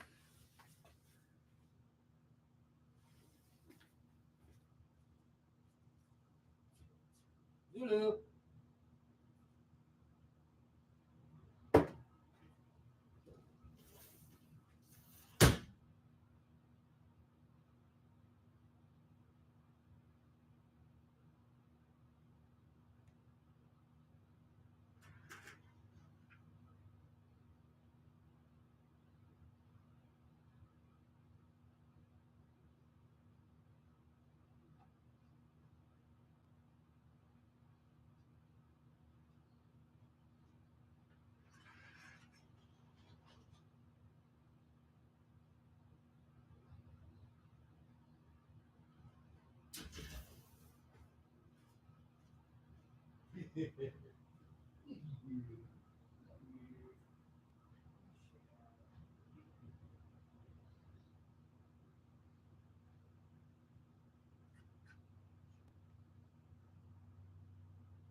No, but I gotta go, and I just wanted to tell you.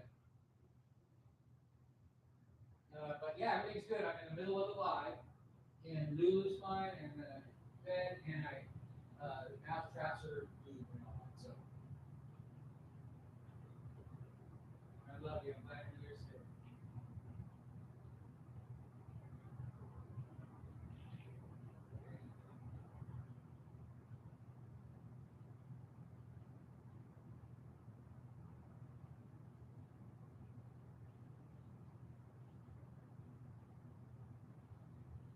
Okay, no, I don't need to call you. Just checking in because I gotta go. I'm on a live. There's 15 people waiting. Okay, love you. Love you too.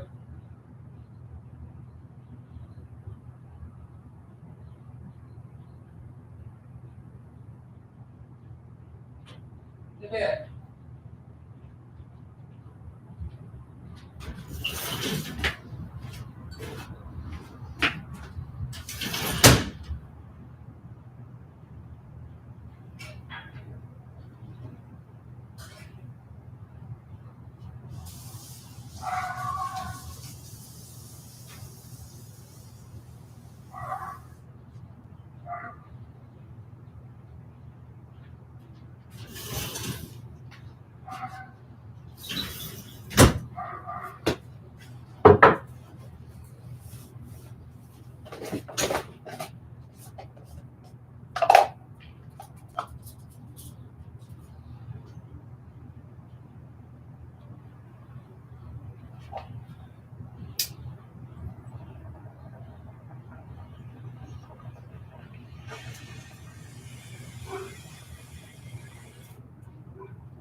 All right. Yeah, I hate leaving you like that. We're going to move in a little closer. It's going to get dark soon. So, yeah, but you know, hey, look, there's 12 people there. Look at that. I always just figure everyone's going to leave. Hey, we're going to stay out here a little longer. Then we may move over around the back when it gets dark. I'm going to be here for a little while. And let's see in a few minutes. Last comment, right on. Let me get situated. I'm going to talk a little bit more. So I got to show you a little bit about the tarp, those clips. I'm telling you, man. I don't know. You might guys, maybe I'm crazy, but I don't think I am, because I've had subscribers say, "Hey, I'm going to buy those right now." One guy said that. And so, yeah, if you just got here, those are a lifesaver for rolling up your tent door, and this tarp and that whole thing. We're kind of winding down.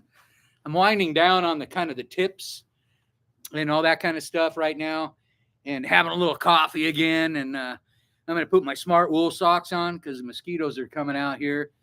Here, let me show you. The moon is, probably can't see it.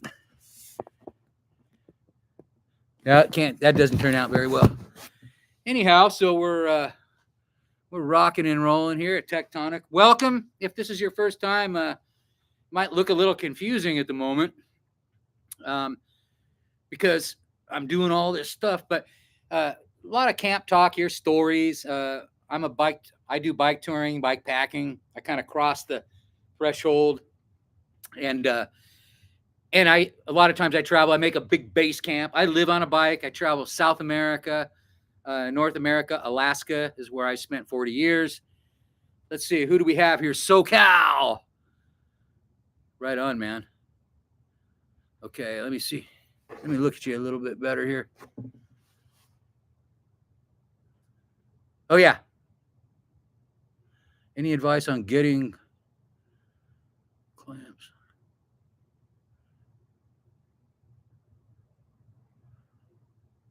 Oh, cramps. Sorry. I can't see very well on this thing. Yeah, I do. Definitely. Maybe you've heard of it. Bananas already, huh? But I'll tell you one combination that somebody will go, they'll say I'm crazy, but it works. And I've been cycling all high passes of all high altitudes. Leg cramps on the thighs. Yeah. So this is just something I know works temporarily. If you're getting them all the time and you're hydrating enough, then that's something else to look into. Maybe you're just not hydrating enough.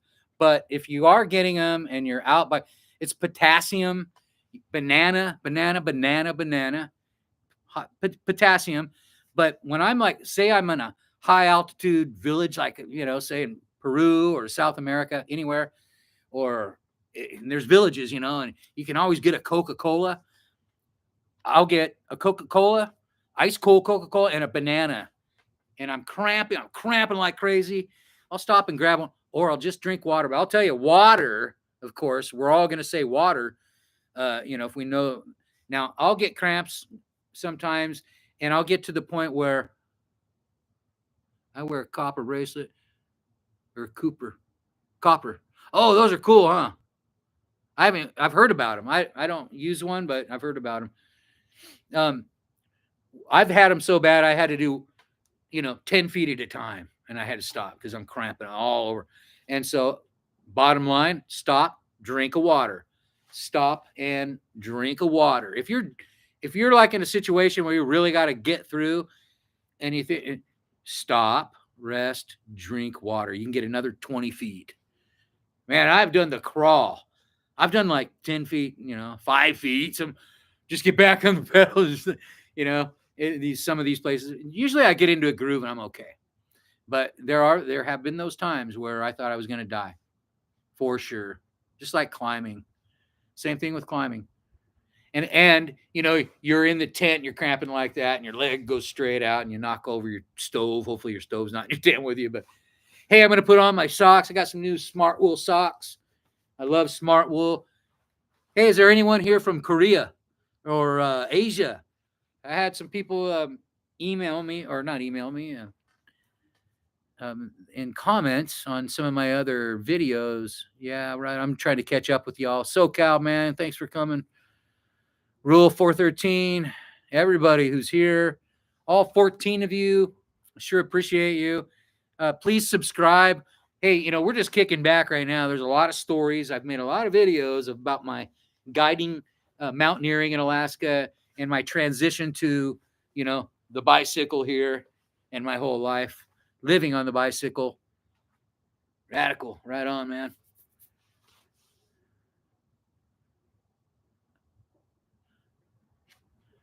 Coca-Cola? Yeah.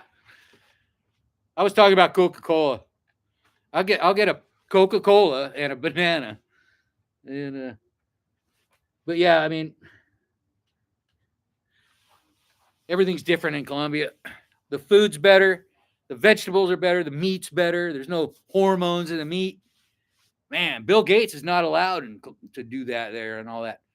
Monsanto, not allowed. They keep them out. Now, they sneak in other ways. You know how it goes. Anyway, sorry if you work for Monsanto.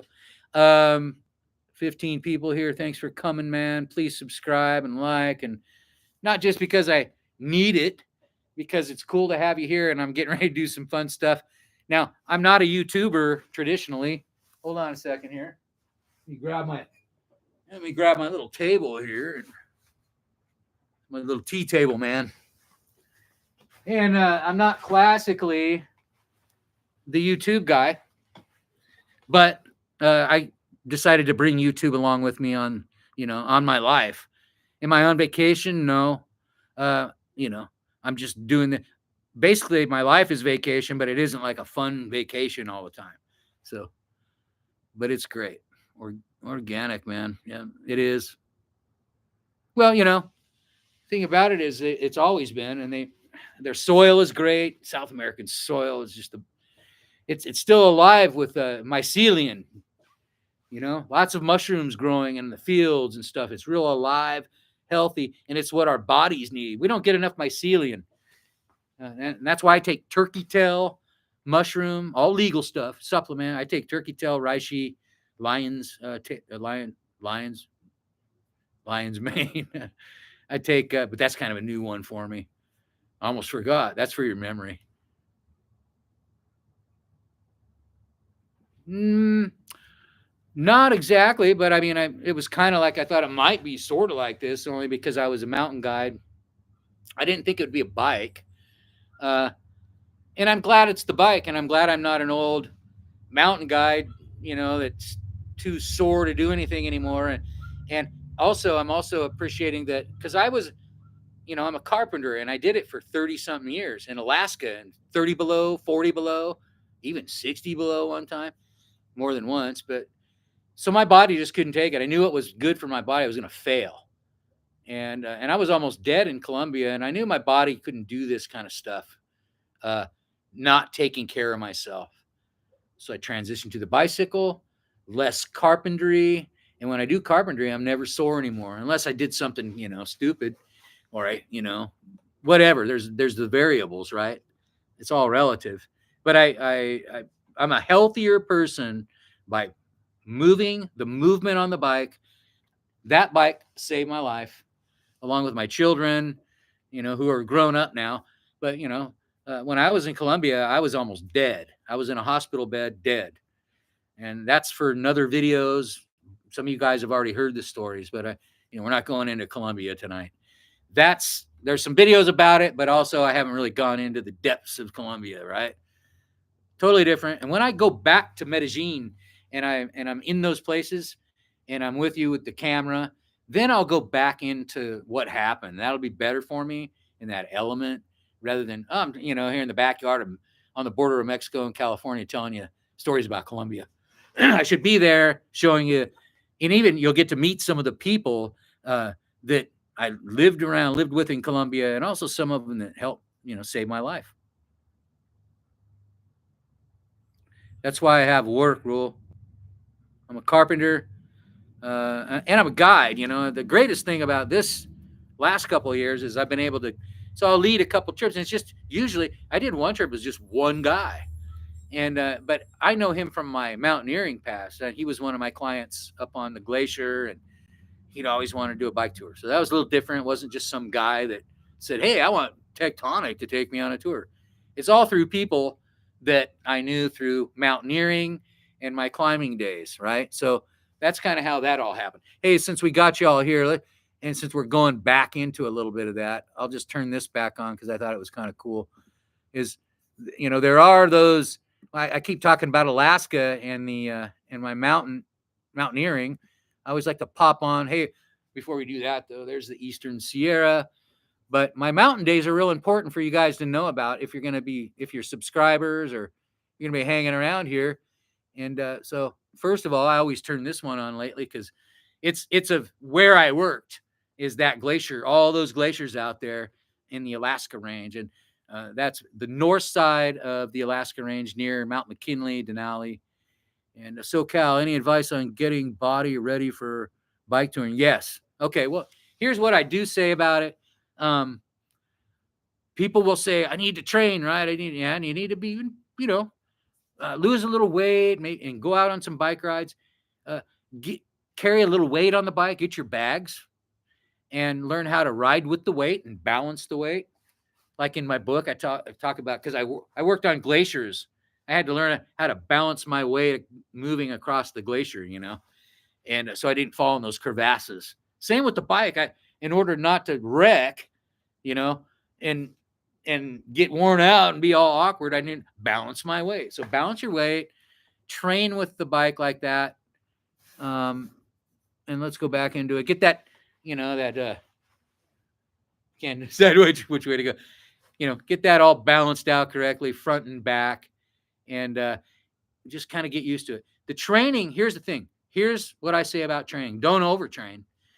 I'm a veteran mountain guide, and I always told my clients 3 months before a trip, don't overtrain, but start training. Get ready. Carry a backpack, hike uphill with your backpack, get some boots broken in, get some new boots, whatever. Get ready. But don't start overtraining where you kill yourself, because then you're going to blow it and you're going to hurt your knee, your back, or whatever. So make sure you don't overtrain. And I always tell people, whatever you feel like doing out there, back off. Just wherever you are in your process, take just a little back off. If you're going up a hill on your bike and it's like, I'm gonna go, your heart rate's up there, man, take one step back, one notch back. And that not only gets you up the hill, but that's how you train and get better. If you just constantly push it, especially as older guys like me, you're pushing your heart, you're stressing everything out. But if you're backing off, you're gradually getting better. That's how. And then a week into your trip, you're going to be like, wow, I feel really good. But you're going to feel like crap your first week. Even if you've been training a little bit, that first week is rough. So that's why I do short days your first week, amigo. And very short days, have it all mapped out if you can. Now, I don't map out a lot of stuff because I know now, okay, I wing it a little bit more, but if it's your first trip, just kind of plot it out, short days, and then build up from there. Your second week, you're going to go a little more. I can't tell you how many miles to go because it's all depending on your terrain. If it's flat, and I go pretty far. If it's hills, like on the Sierras this time, some days I only went 10 miles. I mean, it was crazy. Depends on the dynamic, the gravel, the terrain, how steep it is. The Alaska office. Thank you, Bardio. Hey, there's 15 people here. Welcome. If you haven't been here before, this is a little odd to have a back screen. And this is just, we're going through my Alaska experience, my Alaska days. And yeah, we do a little storytelling like you've seen on here before. And, but yeah, we're talking about all of it. This is my Alaska range stuff. But really, we're just talking with this back. The real background is getting dark back here. And that's what it looks like. The bicycle back here and sitting out here having a cup of coffee.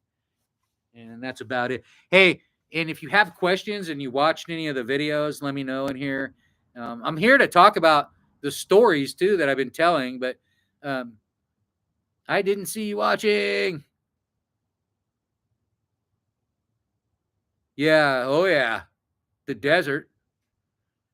In the desert here in Nevada. Nevada's always a weird place. So here's why I don't talk about it too much, because Nevada for me, and I think for all of us, we always hear stories about Nevada, and it's just classically weird, But yeah, I can't.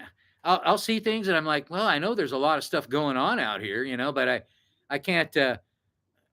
All I've seen are lights and lights that move fast, and orbs in the salt flats. I've seen a lot of orbs in the salt flats, and hey, people comment. Can you hey, please like and subscribe. It's getting kind of dark, and it probably looks like a weird channel right now, so I'm probably going to move.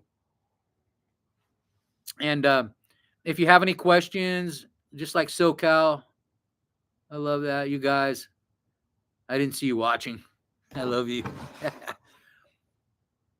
Yeah, strange lights we can talk about, and I've been telling stories about I have a lot of stories, and they're not all about lights and UFOs, and of course there are a lot of people stories that are bothered incidents I've had between here and South America and whatever. But I'll tell other people's stories, as you've seen, if they're connected to like camping in places I go. No, I don't tell any gory things really, and things like that. I'm just making that point. I didn't mean to deviate from your comment, but yeah. So we're talking bike and stuff. It's getting too dark to be here. I'm going to move for a second. We're gonna miss the. Hey, look at my old cup when I was 50. That was a long time ago, man. So we're gonna move here with a little different scenery. I'm gonna turn. Now we're getting out of the bicycle kind of camping stuff in a way. Hold on.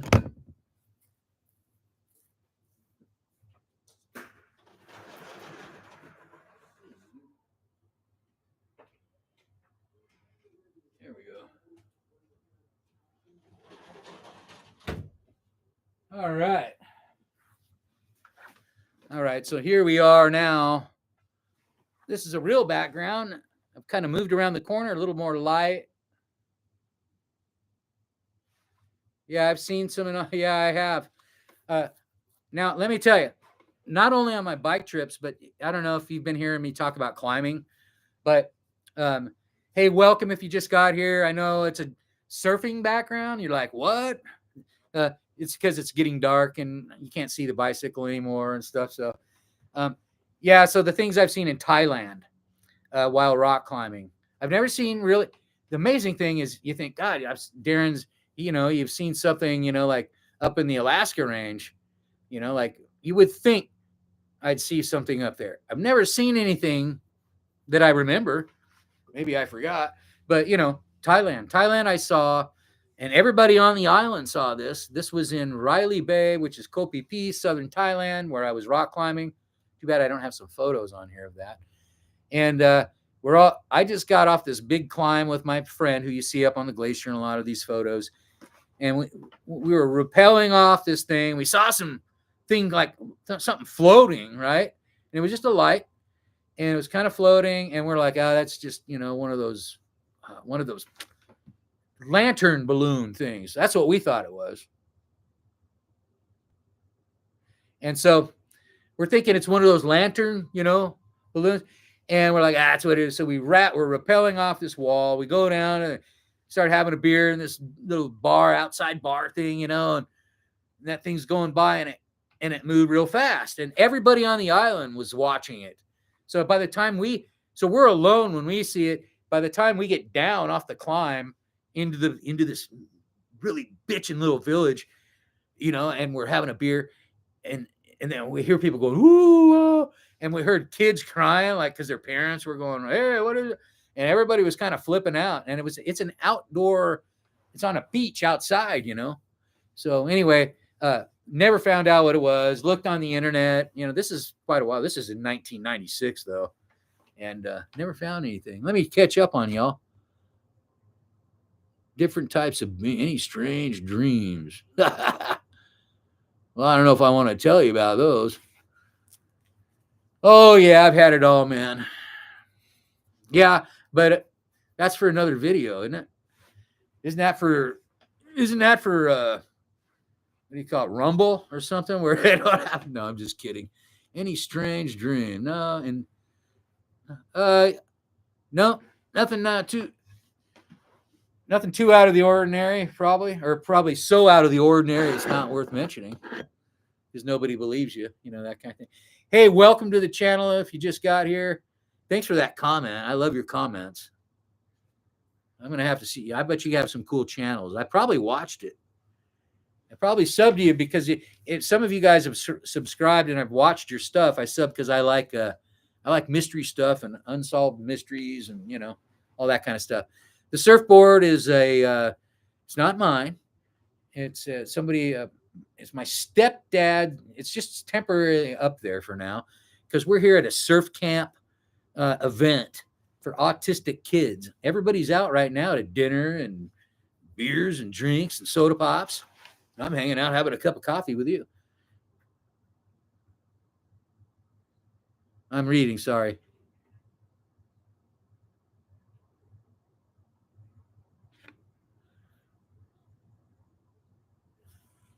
I have heard of something like that, but man, that's crazy to go. Man, that's like nothing on your bike. That is nuts. I have heard some people doing it alone, solo, really incredible times. My Cascade Sierra route that I do, I start in Vancouver, British Columbia, usually, because that's classic for me, or Bellingham, Washington, and I go all the way to pretty much to here, usually to Lone Pine, California. I go through Yosemite all the way down, man. I guided that trip with two people twice. It was called the Game Changer. It's a month-long trip. We did it in a month, and that was rough for us. We're hauling gear. These were some of my past clients. They named the trip. It was their Game Changer. They saw me do it once, and they saw how good a shape I was. After I did it, they said, we're going to pay you to take us on that trip because we're getting fat and out of shape. And it was great. We climbed Mount Lassen, Mount Shasta. We did the big trip. It was the big trip, and I got paid to do it. So it was fun. I try to get paid to do this stuff. Otherwise, I can't do it. Figure out how you can get paid to do your stuff. And not so much like live your passion. Like, I guess it kind of is, but like I created my job, passion, like up here. Here, check it out. I'll show you what that's all about for me and what it was for me is, up here on the glacier. That's where now I'm not going to go into that again. Let's go into it. What the heck? So back here, that's where I had a vision. I wanted to guide and do these trips up here, right there, right where I'm talking about too. That's what's incredible. Hey, everybody who knows me, I'm talking about my life. But I don't think a lot of people, I know my kids watch this, but I think people are afraid to comment because I don't know. Comment if you know me or you just sneaky watching me. That's my old job site, man. Denali National Park. That's the Brooks Glacier behind me and the Moose's Tooth back there. So I created my life like this, but what happened was I didn't have a clear enough intention on it. And it turned out a little different than I wanted it to. So I learned, it was great though. I had this most wonderful life there, but I started learning over time that all these things I really wanted to do as they came to be, that I had to be careful what I wished for because they turned out like they were true. They were going to happen. And so when they happen, you want them to be right in line with what you're doing. So that's what I try to do now. I'm not out here on a bike going, this is exactly the way it's going to be next month, because I have no idea. Everything you want to do is going to turn out different. Just keep clarity, keep intention, and be real clear about what you want, man. Because you're going to get, if you work hard enough on it, you fixate hard enough on it, and I mean fixate, it's going to appear right in front of you. And if it doesn't, then it wasn't meant to be. And you might be good that it didn't for some reason. Sorry. Mountain climbing is difficult work, especially the elevation. I love elevation as I get older. I'll talk about that. Okay, hold on, SoCal. I'm losing your comments. See, have you ever your bike race? Yeah, I heard that. The race. Oh, it's a fixed gear. Oh man, that's a different dimension for me. Like fixed gear is like out of my. I have tried, and it's cool. I mean, I like that. It's like when I was a kid. My bike was fixed. My little BMXer bike in a way. But yeah, I never did. I never got that far into that kind of cycling or road cycling even. I've always been me, Darin, Tectonic Traveler.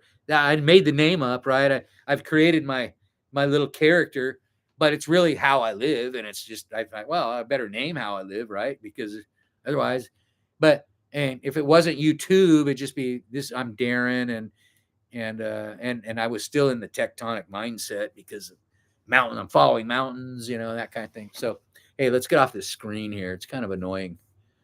I mean, it's cool to look at for a minute, but with all the weirdness around the head, so anyway, yeah, and that's how I made it to the top of that mountain right there, just by having the ambition. But you know what? If you can't make it to the top of a mountain or do a bike trip, and it's either you're too old or maybe you don't have the ability or the means to do it, all you got to do is think about it. You can read about it too, and that helps you think about it. All you got to do is think about it, and that exercises all that's going on there.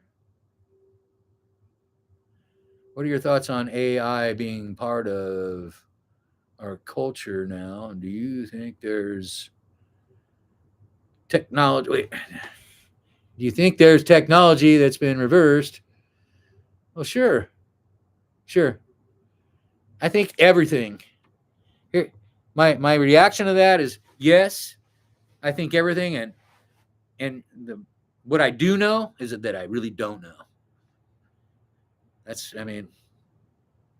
Because I wasn't taught to know, so I have to train myself to accept some things that maybe I don't know, and I have to investigate. My Lama friend, who's Tibetan Lama, who's dead now, he was 90. I met him when he was 89, and so I only had a few years with him. But he said about technology, and I'm going to tell you what I think about it, is I think that just like mainstream media and anything that builds fear, tyrants and all those kinds of things, anything that builds fear, like it's your decision how you deal with the fear. And if you don't have faith in anything, if there's no faith and you don't believe that there's anything after what's right now, then I guess I'd be afraid. But I'm not afraid. I'm not afraid of AI. I'm not afraid of any of it. It's my friend.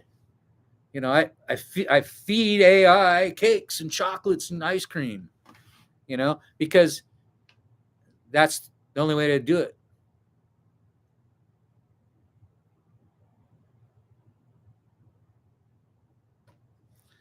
Yeah. I'm not any minded toward it because I just don't have the mind for it. I wasn't trained, and so I just know I don't know. But I wouldn't, I don't want to get too into, like lecture stuff, and let's get off this weird screen here. I like talking about it. I love it. As you can tell, I'll go into it real hard, but I don't know if I'm in the right place for that right now. Hey, let's have a little campfire. Put my arm in there. We're sitting by the campfire having a cup of coffee, talking weird stuff here. We got SoCal. We got a lot of people, Barrio Mio, and Yeah, I love the unknown because I know the unknown is, somebody said to me, well, that's not, if I can't see it, then I don't believe it. And I said, well, that's fair enough. And I thought about it for a long time. Nobody ever taught me this. Oh, maybe the llama did. He mentioned something once. But they said, well, I don't believe it. I can't see it. And I go, well, I said, do you see the air between you and me? I mean, because that's there. I'm pretty sure the air, that emptiness, the emptiness between you and me is there. You just can't see it. And that kind of caught him off guard. But, it's true. Just because you can't see it doesn't mean it isn't there. So let's just roll with it like we do at Tectonic. Because that's all you can do. You got to roll. No fear. I mean, you have to have a healthy fear, right? Look at me on the bike. I got things. I have my awareness. I have my tools on me and the things I need. But I'm not in a constant vibration of fear, because that's just gonna bring more things to me. I've had enough, and they're always gonna come. That's the great thing about life, It isn't like I got it all figured out now, and I'm not gonna have any more incidents. I mean, look at me and where I go. And now the difference is I have YouTube, so I guess it'll be a little more. But I'm glad that I didn't have YouTube in Colombia when those incidents happened, because I wasn't ready for YouTube, and I was almost dead in a way I wouldn't want people to know at this point. I mean, or something I'm not proud of or whatever. So let's get rid of this screen here. Let's get back into, hey, if you just got here, we were just talking about the fire. All my glacier experience up here on that mountain and those places.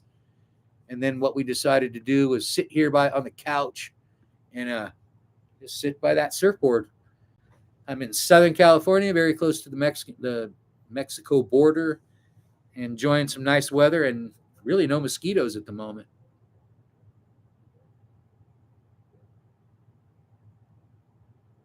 Yes, exactly. Emptiness. Thoughts on? I don't do tubeless. Tried it. Don't like it. I think it's good for some people, and I see why they do it. It began to be more of a hassle for me than anything, especially internationally. I don't have. I'm getting a new bike, and I may, try tubeless again. I don't know. I'm in a transition right now. New bike and going kind of a couple of new places on my way back to South America. And then I'm climbing, you know, I've been on Denali before in Mount McKinley in Alaska. I worked there, but next year I'm flying back during my bike trip to climb on Denali, and it's on the north side, the very remote side where there's really not a lot of people climbing. And I'm on a route that really doesn't get done much. And the one that I am doing is with a friend of mine, and it hasn't been done since 1964. I always say five, as I was born in 1965. It's called the Harvard route on the Wickersham Wall. And will we get very far? I've been out there 3 times now, so I kind of know how far I can get. But this is a different approach that we're doing, a whole different thing. Let's talk about climbing later, because I don't think people are. If you're here for it, hey, I'll answer questions about it, though. That's for sure. That campfire, it was. Well, let's go back to the campfire then.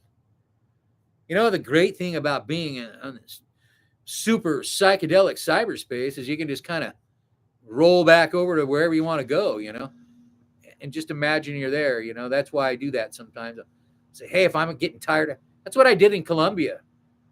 What I did was, it was during the thing that happened a few years ago where everybody had to stay in their house and put something over their head and not go anywhere. And so I decided, yeah, they were doing that in Colombia, but it's a little different. I said, I don't really want to live like this. And my gut feeling was something wasn't right. So I decided to flee to South America and live in Medellin, Colombia, where, yes, you were wearing masks and yes, you were doing all that, but I was up in the mountains of Colombia. And it was like, nobody was really doing that there. Half the people didn't even know what was going on. And really, the further I got into the mountains, the less people knew. They kind of knew something was up, especially when people were rolling up into their villages wearing this and, doing weird stuff.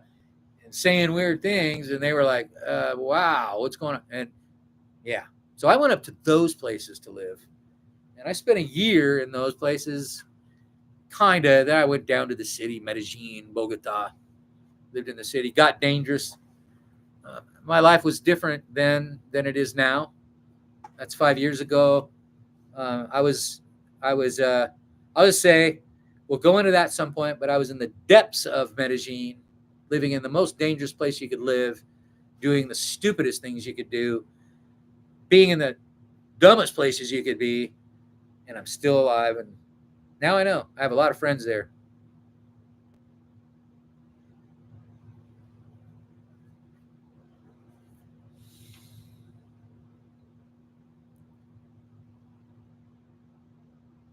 Now, my thoughts on all that kind of stuff and the new generation or whatever, it's going to be what it is. And I think there's a lot of fear instilled in what's going to be. That's how you make money. That's how you get control of people, fear. So, or, I don't know. I don't think too much about it other than I hope everybody's okay. I pray for the people that don't have any sort of faith in anything, because that's going to be the tough road. I pray for the people that take the material route the whole way. And I take a material route. I like, hey, I'm a lover of things and stuff. Man, I love stuff and things. But there's a limit on what I think is right and wrong. And so, stuff and things begin to take back seat when, I'm thinking about what do I have to deal with here? And so, yeah, I have faith, and I know that I don't know.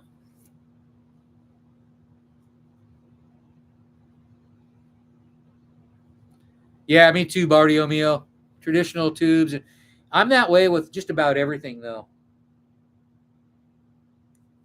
You know, so with just about everything, I'm old school.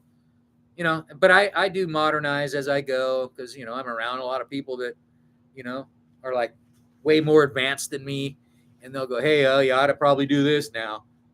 I love my Jameis Aurora, my steel touring bike with the thinner tires and all that kind of stuff. That's great for the road, and it really has man, that thing just sails, you get it loaded up right, you're just sailing, get some rolling pavement. But the road hopper is the thing now for me. Gravel bike, I tried a gravel bike and I hated it. And it was a really nice one. The guy that let me ride it, he's the marketing director for Diamondback. I was in Orcas Island. I got to ride about 6 different bikes. I got to ride 2 of them all day, and I did not like them. I didn't like the way they were geared. The gravel bike was just geared too weird for me, and definitely not low enough for me with a heavy load. And gravel bikers aren't carrying the weight that I carry. Unless they're like me, they're kind of a cross. I'm a gravel pavement guy. So I'm the road hopper. My religious. Let me read a couple questions here. Sure, I would. I would ride anything for touring, as long as it wasn't a full suspension, like no rear suspension. And if all you had was a hardtail, like if all you had was one, and say you want to do some like trails, or it's kind of like what I do. Sure, why not? You just have to look at the weight on it, what you put on it, and that kind of thing, and if it's geared right for you. I tell people you can use any bike you want for touring, any bike, except for now. And the way I say that is get something that's shoot, you can find a good used bike for $400, and get a preferably, if you're going to tour on pavement, a steel frame bike, or even some gravel. But it just depends on what you're doing. I like steel. Steel is real, of course, but and you can have it's easy in South America. You can get welded up anywhere, man. You can be like anywhere in some crappy little village, and go, hey, where's a welder? Hey, right over there. $2, or whatever, 50 cents. So you're good to go, man. I love it. Hey, everybody. Welcome if you just got here. I don't know if you've, just put a like there if you just got here, so I know that I'm not going to retell a story. And because I think that bugs people when I retell something. But I may repeat a couple of things here. Unless I see no thumb like there, I'll just keep rolling and rapping like I am now. And please please subscribe if you like what I'm doing here.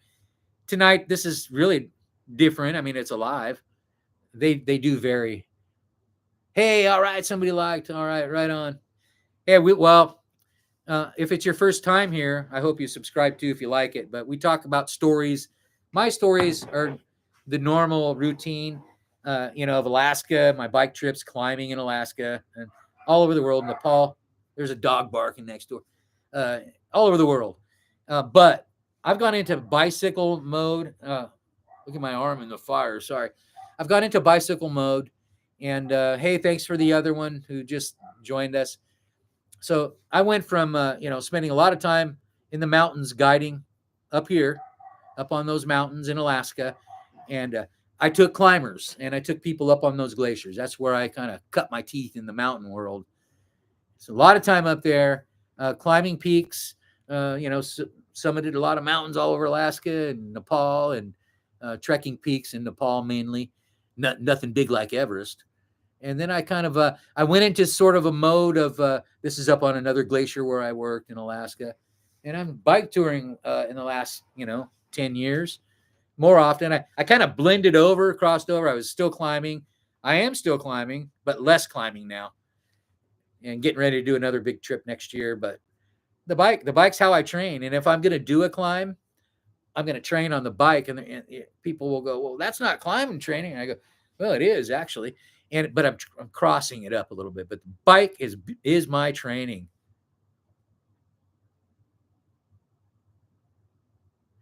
Yeah. Well, you can see you can see what I ride. It's awesome. Yeah, they're durable. Hey, amigo. Welcome back. I thought I lost you forever the other night. Orvis, I thought I lost you because we were talking and then I was repeating. Hey, for you guys that just liked, and I was going off there. Hey, again at Tectonic, I'm talking about, my trips up on the glaciers, bicycle stuff, stories. I've got a backlog. I have a ton of videos I've made over the last couple months. I'm not a YouTuber normally. This is kind of new for me. So I'm just kind of taking YouTube and you guys along with me on the adventure. And that's what I'm all about. So yeah, I'm not following the algorithm, and I've lost a lot of subscribers by just kind of doing what I do. And I hope you're all happy with what you're listening to. And I do tips on here, a lot of safety tips. Check out the videos, a whole bunch of tent safety that I did tonight live, some of it, and safety traveling. I've traveled all over the world for a long time, and I think you'll appreciate some of the tips that I have. And they aren't just boring old tips. They're real. And lived in Alaska, and that's where a lot of them come from, and South America. I'm reading a little bit here. No Bigfoot. Now, I will tell you that I was with somebody, and she said, and she's a good friend of mine, my old girlfriend who was a carpenter. We were in Idaho, and she said, "Do you hear that?" And she said, "That's Bigfoot." So I heard some really yapping, high-pitched noises, and I've heard them on TV before on shows and stuff. I have heard, but I've never seen anything. But I've seen some weird and wacky stuff, man. Stuff you guys just think I'm on mushrooms or something, though. So I don't know if I'm going to tell those or not. But, and I wasn't on those anyway. I wasn't on any drugs. Hey, what's this thing behind me here? Anybody? Hey, check it out. I never noticed this. There's like a ball over here. Look at that. What the hell? Where'd that come from? That wasn't there last night. I swear. Hey, Bardio Mio. Are you there? Was that ball there last night? Hey, guys. I keep getting diverted. I'm talking about, so yeah, check it out. We do some stories here too. That's backward, isn't it? All right, let's fix that one. These are, I know you're going to go, oh, that's lame, Darin. You're doing those kind of stories. Well, you know what?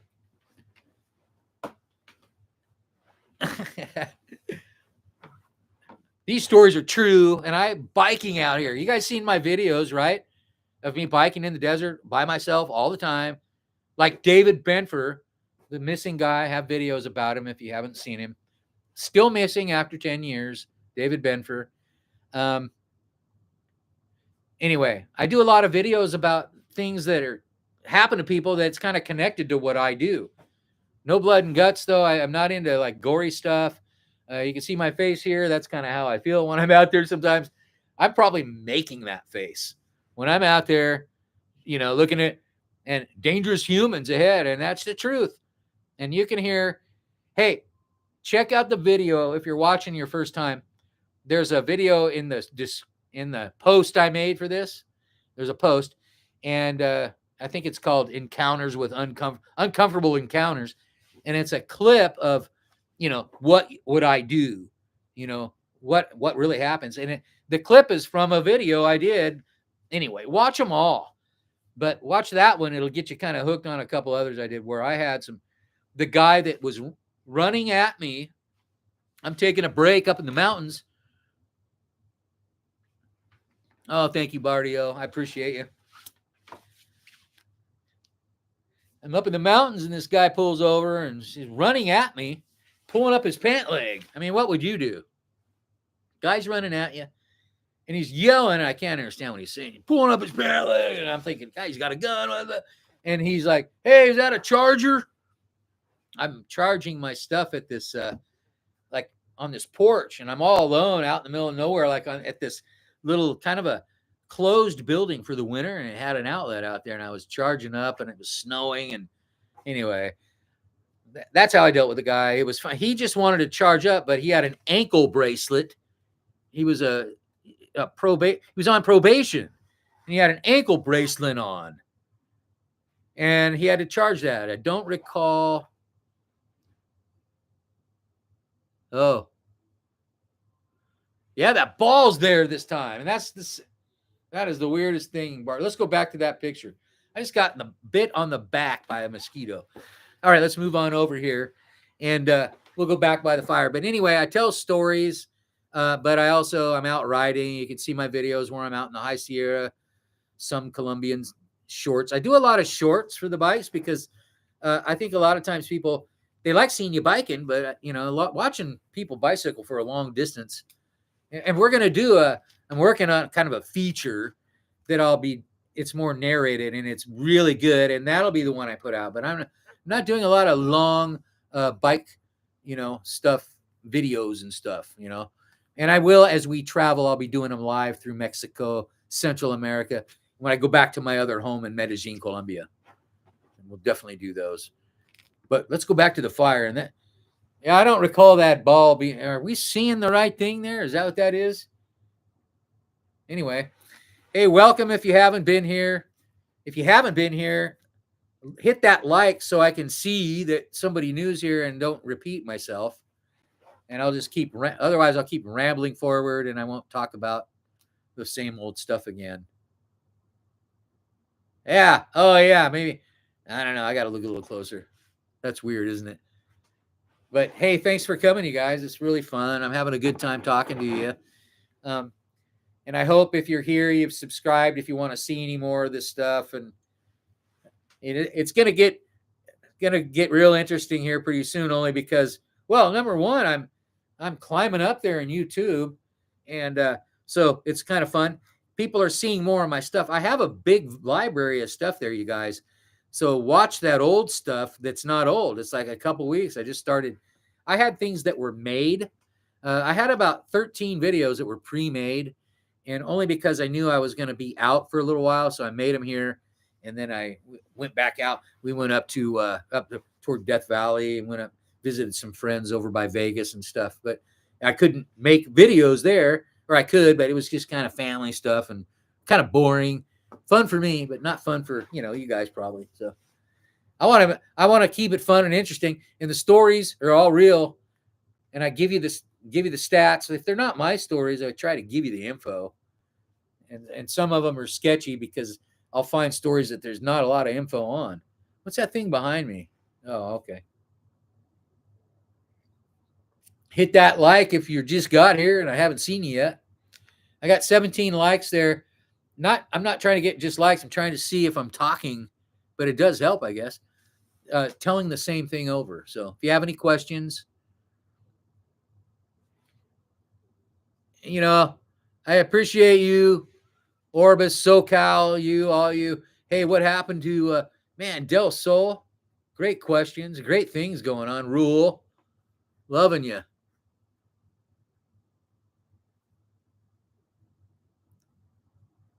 Oh yeah, love having you here, man. You're Colorado, dude, or are you a girl? Sorry, I'm not. I don't know why. It said I had more men on here than women, so I think sometimes I say you guys too much, and I apologize. And then I had a lady. I think it was a lady here earlier say, "Oh, it's a boys club or something." On my because I was showing the tent, everything. But this is everybody's club. Women ask me all the time when I'm touring. Other women that tour, tips and stuff for safety. Like, what do you do? Like, I have long hair. Let's go into that. Okay, so let's talk about me and who I am, and out there on the bike, and traveling with long hair. You know, my whole life I've pretty much had long hair. I cut it once when I worked with in tourism, and everybody said, yeah, I gotta have short hair and all this kind of stuff, and I did it. But what happens on my bike tours sometimes, and I keep my hair up in my hat and my helmet, but most of the time because I don't like my hair like sticking to my back, and stuff. And I'm right. I don't keep a backpack or a water pack on my back. Nothing on my back when I'm riding. Nothing. And so, but people have I've been kind of followed a little bit, or guys will slow down and like think I'm a girl if my hair's down, and then they'll see I'm some ugly guy and they'll go they take off, man. That's one of the funnest things to do.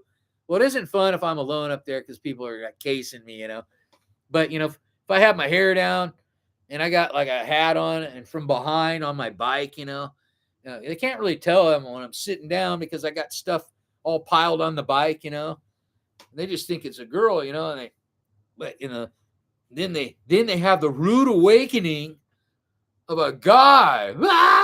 I love that part. Guys are, yeah, but then they find out I'm a guy, and then they take. I've never had anyone hit on me, but well, not on the bike anyway. But anyway, about that, I've been followed a couple of times, and I think I've had some close calls. I'm going to tell you, this is one, you guys. All right, I'm making another video, but you guys get to hear this one first. And some of you may have heard this before in another video. But I was in Utah. I was on the bike, and I stopped to help a friend out at his nursery. I was biking through, and he has a wild plants, Utah, and they're native plants. Sorry. So he said, "Hey, stop by the nursery and check it out." And I go, "Okay." And I actually helped him out for a couple of days while I was bicycle touring through Utah. So, he said, "Hey, I got to leave for a couple hours. Can you watch the place?" And I said, "Sure." And it's kind of in a bad part of Salt Lake City. Not bad, but, sort of. I guess it's considered bad. I don't know it very well.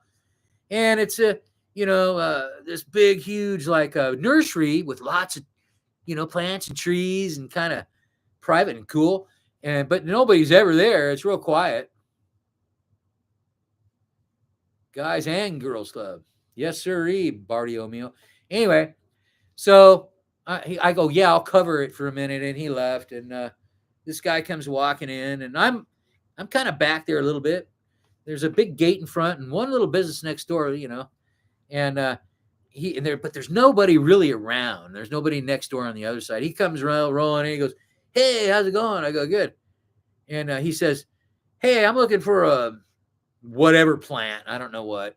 He says, "My wife's looking for this plant. Do you have one here?" And I go, "I don't even know what it is." I go, "You know what? I don't know what that is, but let's check it out. Let's go back and look around. And also there's a list back here in this little hut, and I can actually look for it and find out where it is." Right. And I wear my hair in a ponytail most of the time. I don't have any. And why do I have long hair? I don't know. Not to be cool or anything. I've just had it all my life. Maybe like Willie Nelson. I just have long hair. It's there. Anyway,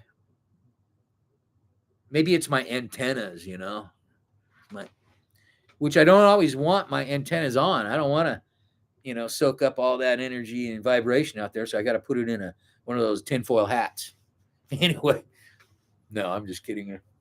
I do have a special hat for EMF, by the way.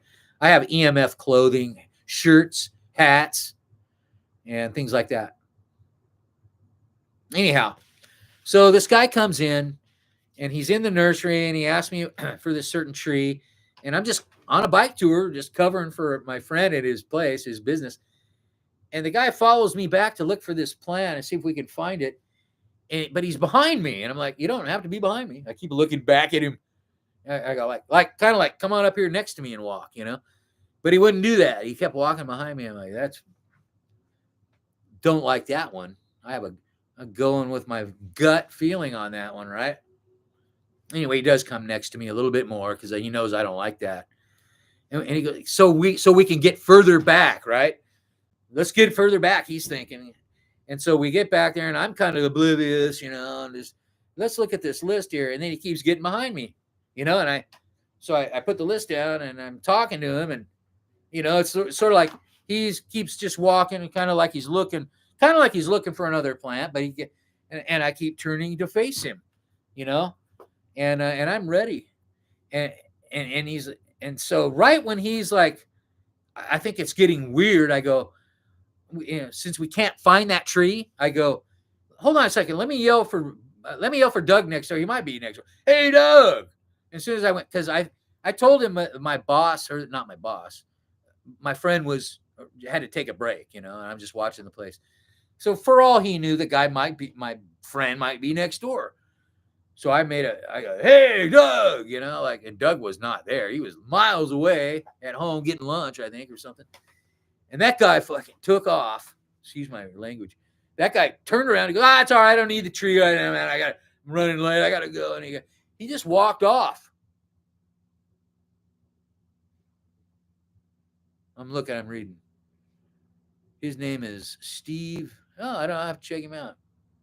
Colorado, written a couple of books. Yeah, there's a lot of those guys out there, huh? That's really neat. I'm going to have to look at him. It's amazing. I've been out here just living my life doing this, and then I find out there's all these other people doing it. Anyway, that guy took off. Thanks, Bartiomeo. I appreciate that.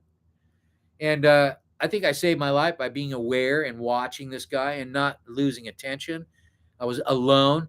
And if you watch my videos, excuse me, my glasses are getting a little. If you watch my videos, I've got more about that. Colombia. I've been beat up twice, robbed, and people have asked me, well, that's kind of dumb. What do you know? Must be stupid, or you're in a bad. Yeah, I mean, maybe I was. I've been around, and I've been to a lot of places. I haven't been sitting around for many years. I've been out doing things. So just naturally, I'm going to have these incidents happen, and especially being in the mountains. I haven't even told my mountain stories yet, so we'll go into those. And Nepal, I have a story about Nepal that I'll tell. I made a video about it, but I didn't get into the depths of it. I'm real timid about it. YouTube, I don't want to say the wrong stuff, so I'll have to probably make new videos or something. But I don't want to repeat myself. There'll be some new versions of things, though, for sure.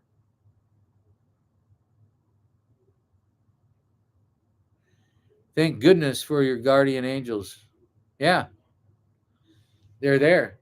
Hey, I have another video about a guy when I was touring, and I made the video quite a while back, but there was nobody else touring. I was out near Bend, Oregon, going down Highway 97, and at a crossroads. It was classic evening crossroads, kind of flat, evening sun, and I'm going to make this a story because it's really wild. And I hadn't seen anybody. I was kind of not alone. I wasn't lonely that I thought. I just hadn't seen any other cycle tourists. And so I was kind of like, oh, that's cool. There's another guy. I walked out of this store. I've been in a store. My bike's leaning up outside. I walk out of the store, and there's a guy outside with his bike pulling a trailer. Classic. And he was geared up professional. And real quiet guy. He just walks up and goes, hey, how are you? And I go, and I hadn't seen anybody. It was just weird. But I was at that crossroads where you come from, I believe it's Salem or maybe Eugene, one of those, over to Bend, near Bend, and Culver, a place called Culver. Anyway, so I'm out there at this crossroads, coming out of the store. This guy goes, hey, would you do me a favor? He says, would you look at, he pulled down his shirt, would you look at my neck? Because it was a hot day. And he goes, it's really itching right there. And look and just see if you see anything. And I looked, and said, no, you're burnt. It looks like you're sunburnt. And definitely got like me. We had sun on our necks, And he said, oh, thanks, man. He goes, it's kind of been itching. And I'm like, thinking he maybe had like skin cancer or something, So he was, wanting me to just check it out. And he thought as another cycle tourist that I'd be all right with checking out his neck, which was fully fine with me. And it wasn't like checking him out, just his neck. And so it was interesting. So the moral of the story here, or the catch, is I go home. It's like 3 months later, and I kind of feel something on the back of my neck, and it's like I just feel something odd. And I had somebody look at it and go to the doctor, and I had something that it wasn't deadly yet. It just needed to be removed. And it was just some skin. I'm an old guy. I've been in the sun, man. And I thought, holy crap, that guy. And that was just right before that happened, not a couple months. And exact same spot where he had me look. There's a guardian angel for you. Because I was thinking about him and that, like subconsciously, the whole in between that time, what's going on. Thank God that I kind of listened to my intuition there, my guardian angel, who's saved me many times.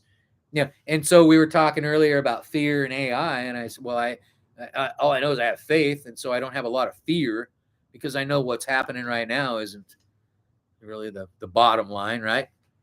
But that all those experiences I've had has just taught me that I know something, and something is watching out for me.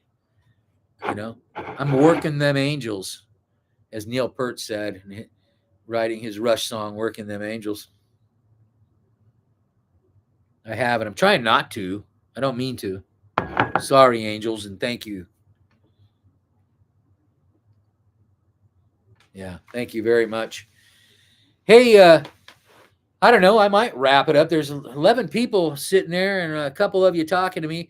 If you're liking what I'm talking about, because I'm not in a hurry to go anywhere. I still got lots of coffee left. And but if you're liking, you got here recently, hit the like button so I know you're new. Not just because I like likes. I'm not a big YouTuber. I like YouTube because it just follows me.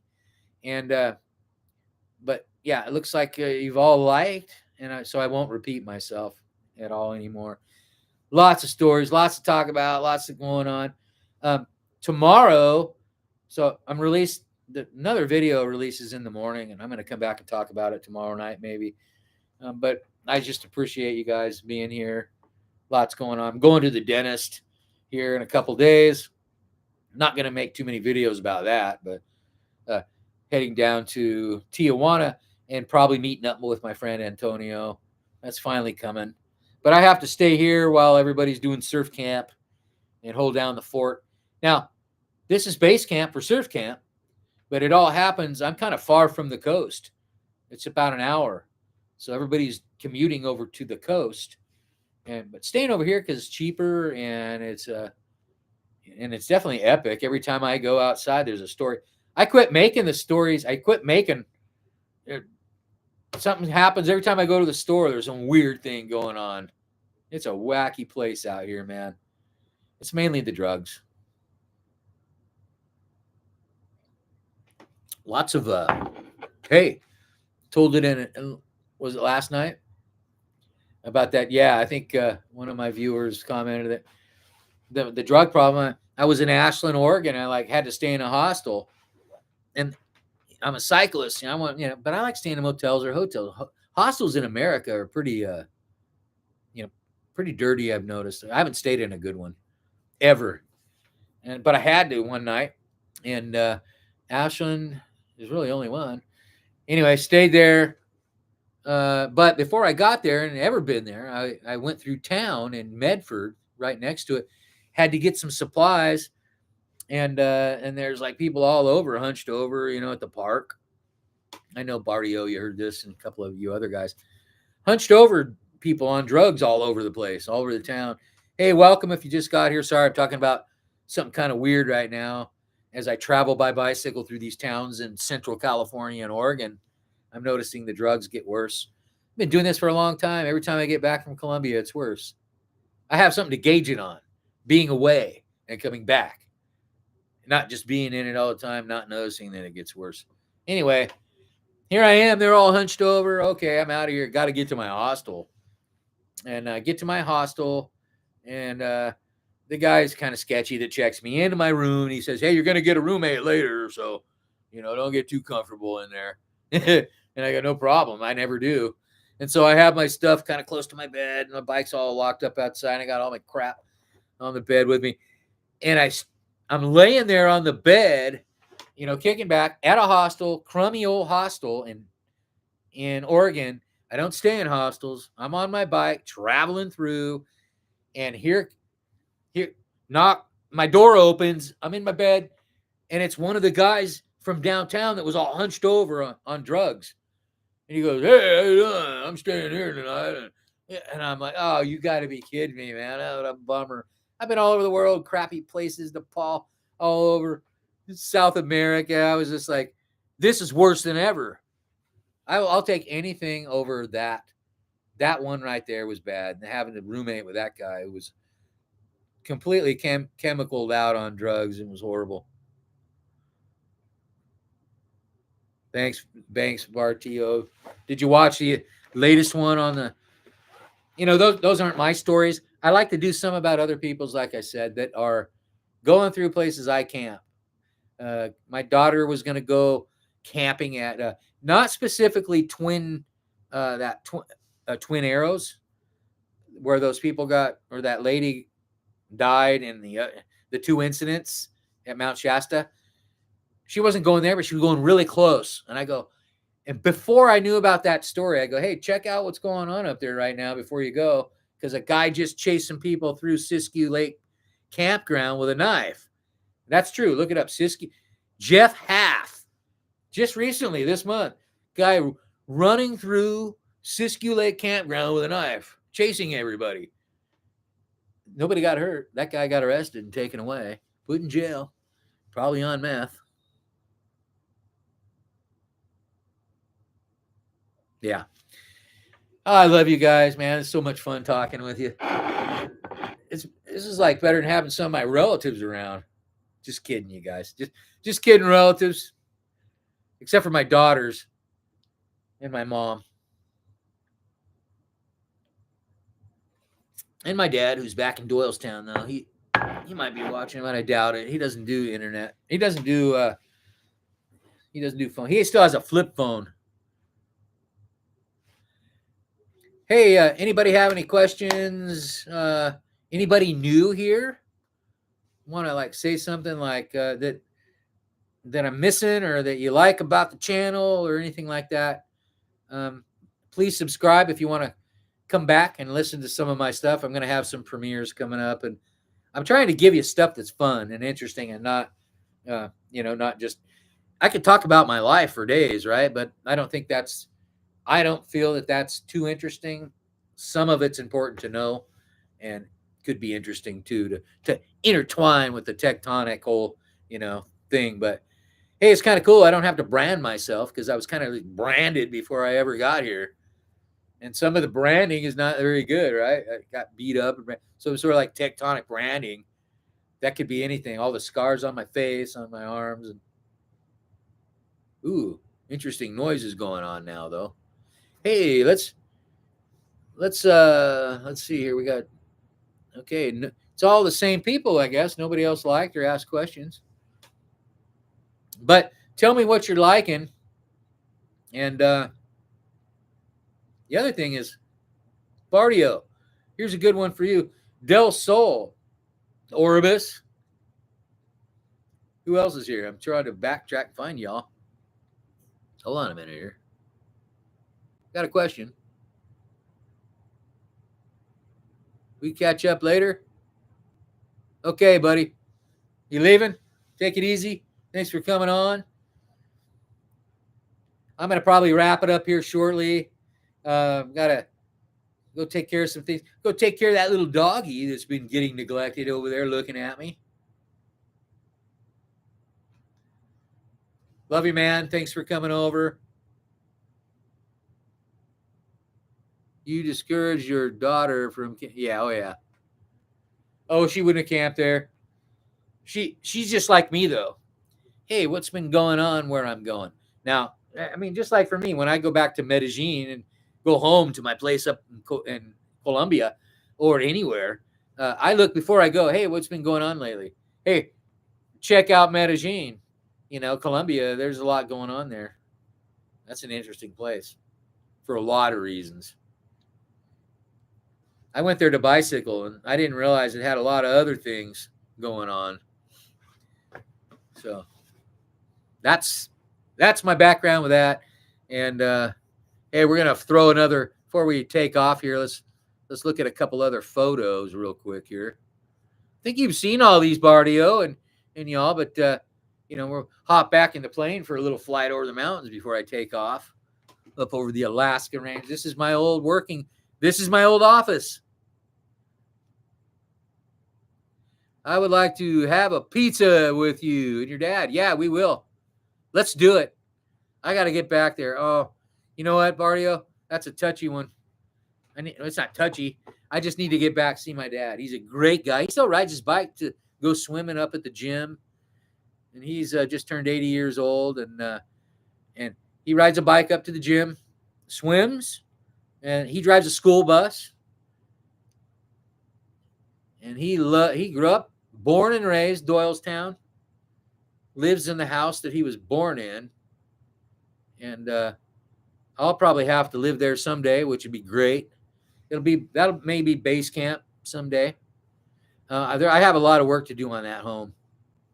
And I have done a lot to the house, and I haven't been back there in a few years to do stuff. So I'll be heading back soon to do things. And we'll be going on some adventures, man. Bardio, you can come along. I can come along with you, do some stuff, make some videos.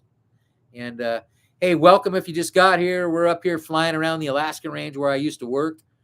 This is a bicycle, hiking, camping, storytelling. I'm getting ready to head back to Medellin, South America pretty soon, not soon enough, and through Mexico, Copper Canyon, all over the place. I mean, let's just say this. If I could have a map for you of what direction we'll be going, it would be called, in Buddhism, it would be called the 8 directions, because we're going, all the 4 directions and then the ones in between. So northeast, northwest, we're going north, south, east, west, and all the in-betweens. Because I got to come back for weddings, and I got to come back for dental work. That's in Colombia and in Mexico, and I got jobs coming up here and there. I'm a carpenter for projects only. I just do short projects. I work every day for about a month or two. I commit to the project. I'm classically a project carpenter from Alaska and a mountain guide. That's been my life. Now I'm on a bike, and I live on a bicycle. And, sometimes I'll rent. The way to do this, if you guys wonder, hey, how do you live on a bicycle? I'll rent an Airbnb or something. I also work for a company part-time doing bookings. I won't say who they are because I don't advertise for them. And they're a vacation rental company. So I get deals sometimes on a place where I can stay. The next one will be hopefully in Mexico, if I can get a block there of our company's time. So I do that. That's pennies on the dollar for me. Sell a couple of books, do some projects, guide a trip. My book helps. YouTube, maybe that'll throw a few coffee bucks in my pocket. Bardio and Apache, a few of you guys already did some super chats. I'm not here for super chats, though. I'm here to talk to you. Super chats will come in handy when I'm traveling.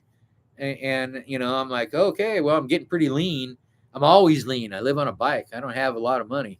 So anytime I get a super chat or a PayPal is the best way because super chat goes, most of it goes to YouTube, but PayPal is a great one. That's on my thing, but never any obligation to send money to me, man. And if I need it, I'll do some special premiere like, hey, I'm down here and my bike broke down, guys, and I could sure use a little help. But maybe I won't need to do that. I've heard about that place. Never been there. Nick, my friend Nick told me, and my dad says go there. Got to check that place out for sure. Have you been to Mercer Museum or the Mercer Castle, Bartolomeo? I'm going to be surprised if you haven't been there. Hey, if you're new here, ask some questions, introduce yourself. And if you don't know about me or what, I hope you're getting, this background's not really telling you much other than that's where I used to work on those glaciers. That's the Alaska Range and a mountain called the Moose's Tooth right back there. Very popular climbing. Hey, I'm losing my voice. Hey, let me ask the pilot how he's doing. You getting tired yet? We've been flying for a while. You ain't not getting anywhere. We've been sitting here kind of hovering. It must be windy. Del Sol, man, you would love that one. I'll have to check that out. Let's go there when I come out. We'll get a pizza. We'll go there. Hey, Bardio, listen to me for a second if you can. That pizza place, you're going through Doylestown. You're going by the courthouse, right? You're going out of town, out by the courthouse, not back through town and not toward the castle and all that. You're going out past the courthouse, kind of down that hill. Sorry, everybody. And not too far down, there's like there's a little bar on your left and a drive-through liquor store. It's like I've never seen a drive-through liquor store. And it's on your left right there. And there's a little like strip mall thing in there and a car wash, I think, somewhere around there. And there's that pizza place in there. There's a Mexican place across the street. But leaving the courthouse, going by that courthouse, I think we're heading toward New Jersey or something. I think we're heading east. I can't remember. And you go by that little bar on the left, little strip mall with a pizza place. And there's a Friendly's, one of those Friendly's places. Hey, hello, if you're new, I'm sitting here yip-yapping in the airplane out over the glacier here. We've been flying for quite a while and not getting anywhere. So I think what we'll do is we'll just land out here on the glacier. This is where I used to work. This is a plane that's actually crashed, and that pilot's dead, unfortunately. Bless her heart. Kelly Mahoney. Look up the number on the plane. There's a story behind it. It crashed in the Alaska Range and just a couple weeks after I was in that plane. But that's my background. I'm a former veteran mountain guide, whatever you want to call me. Dirt bag, mountain whatever, mountain dirt. And now I'm on a bike, and I'm a bicycle dirt guy. Tectonic traveler, and shooting down back to my home in South America eventually, my other home. Then coming back here to this home, and don't really live anywhere. I am homeless in a sense, but my mindset, I don't really feel too homeless. That's what kind of makes me feel happy all the time. Pizza and a bike ride. Wait a minute. Bardio, I've heard of it, but haven't visited. Did you hear what I asked about the pizza place just now, or were you in the other room or something? When you're going by the courthouse, you're heading out down, toward Friendly's, a little place. There's a drive-through liquor store on your left, and there's a pizza place I go to there in a little strip mall right by there.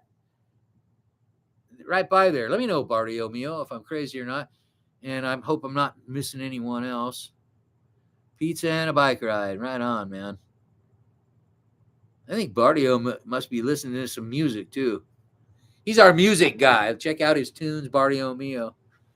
He makes my playlists and for other campers and cyclists, outdoorsy type people, or just anybody, maybe just sitting there, armchair mountaineer, armchair adventure person.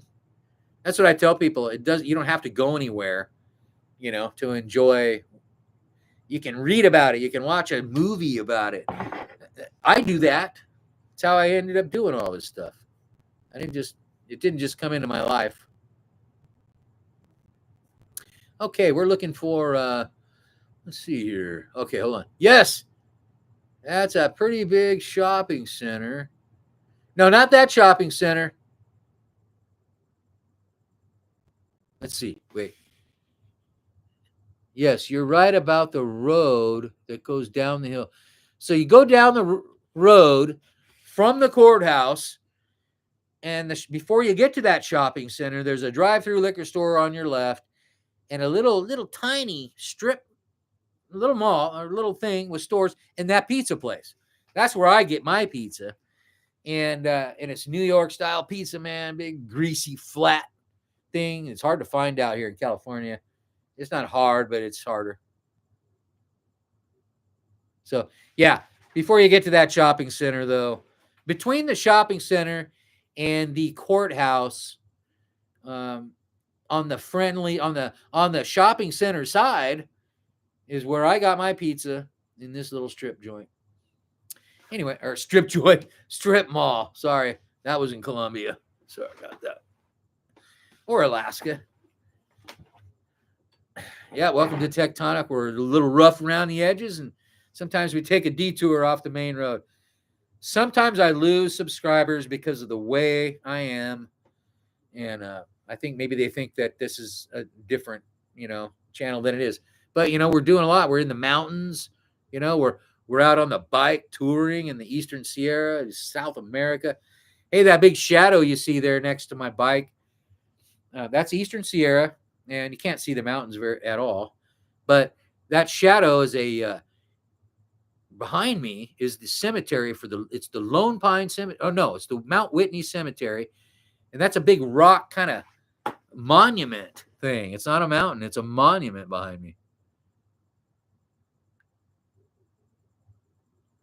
I was just wondering if that's the pizza place you went to that you were talking about on that side, Bardio. That's all. Cool. Right on. Well, whatever. I'm looking forward to getting back there. And you should get up to the Mercer Museum and the Mercer Castle, 2 different places, Doylestown, Pennsylvania. Hey, we're talking about We're talking about Pennsylvania all of a sudden.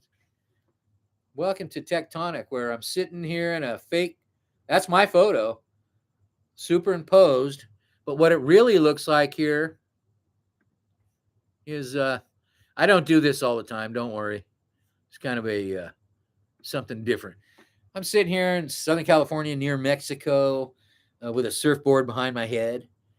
And that's it, man. We're just hanging out, having a little coffee and talking about whatever you want to talk. Ask me questions.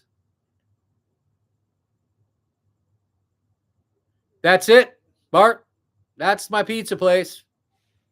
Right on. I can't believe we went to the same little pizza place. And you went there in that video right after I talked about that pizza. That's weird.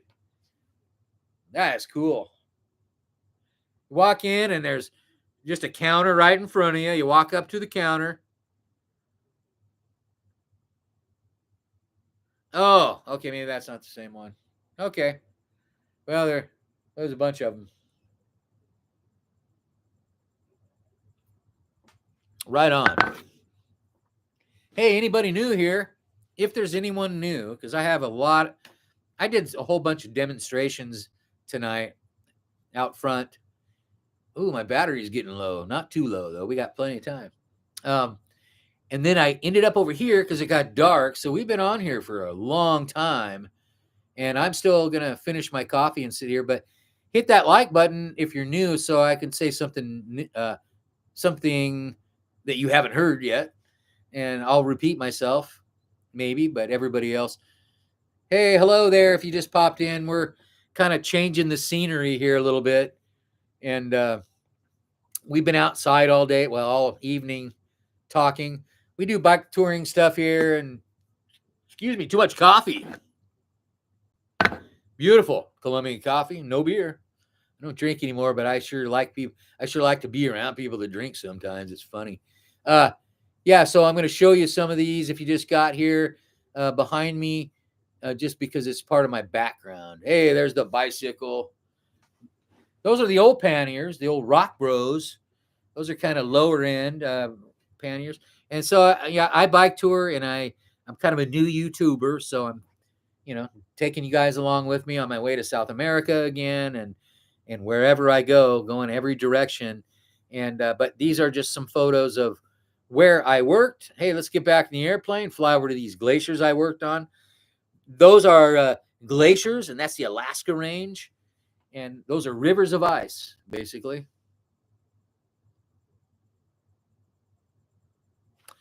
Sorry, I'm reading.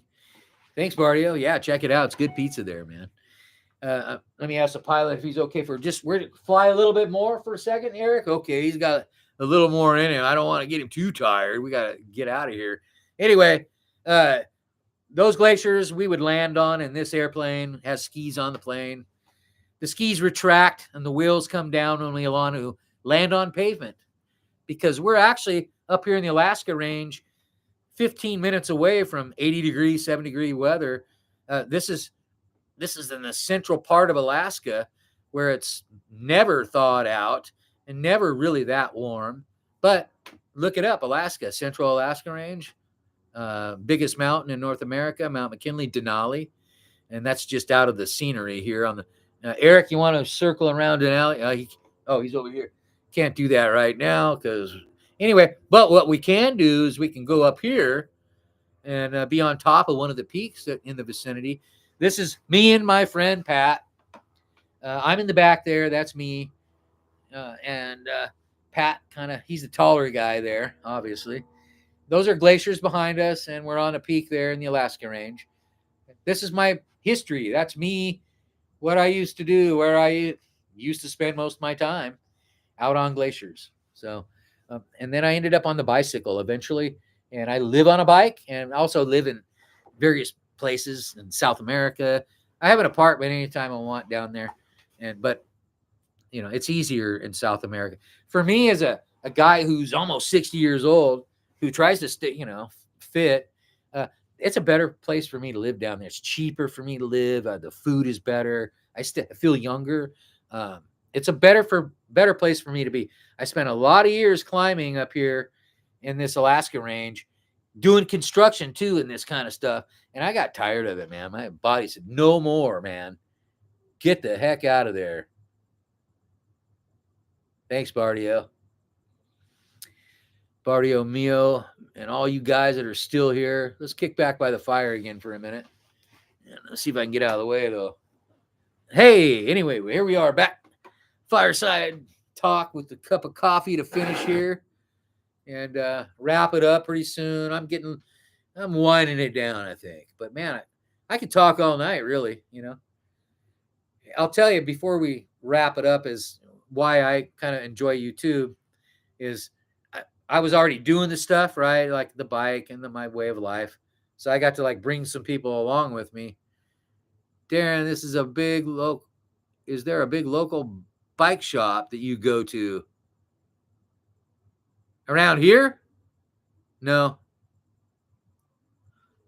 Bardio, I would say I go, here's how I do it. Because I don't live anywhere. I don't have anywhere I'm going to say, hey, I go to this bike shop, or I don't even have a recommendation for a bike shop, because really I go from town to town or whatever. And I try to avoid bike shops if I can. But if I need something fixed, I'll go like my bottom bracket or something like that. But yeah, I don't have any recommendations. I research. I ask what other, all I got to do is just go online and look, hey, what reviews of this place? Okay. Most of the time I don't even do that. I fix things myself. If I need to hit something big on the bike, I'll just go into a bike shop.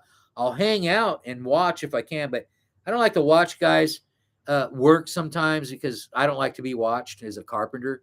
It costs more if you want to watch. That's my thing. People want to watch. If somebody standing around watching me, you got to pay. Sorry, that's just not you on here. But in carpentry, I do not like people to watch me. And it's just like one of those things. As carpenters, we don't appreciate that very much.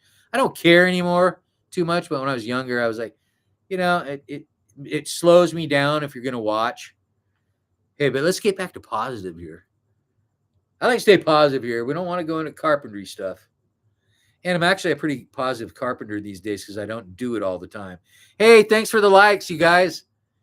Please subscribe. If you're new, you're like, but only if you like this stuff. I don't want to keep in your algorithm.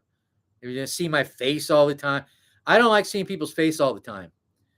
The same face all the time. Hey, it's Darin again. We don't want to see that. So subscribe if you like the videos and you're going to be into it. And check out the videos and see. Maybe you don't want to subscribe till you watch a couple. Hey, there you are, man.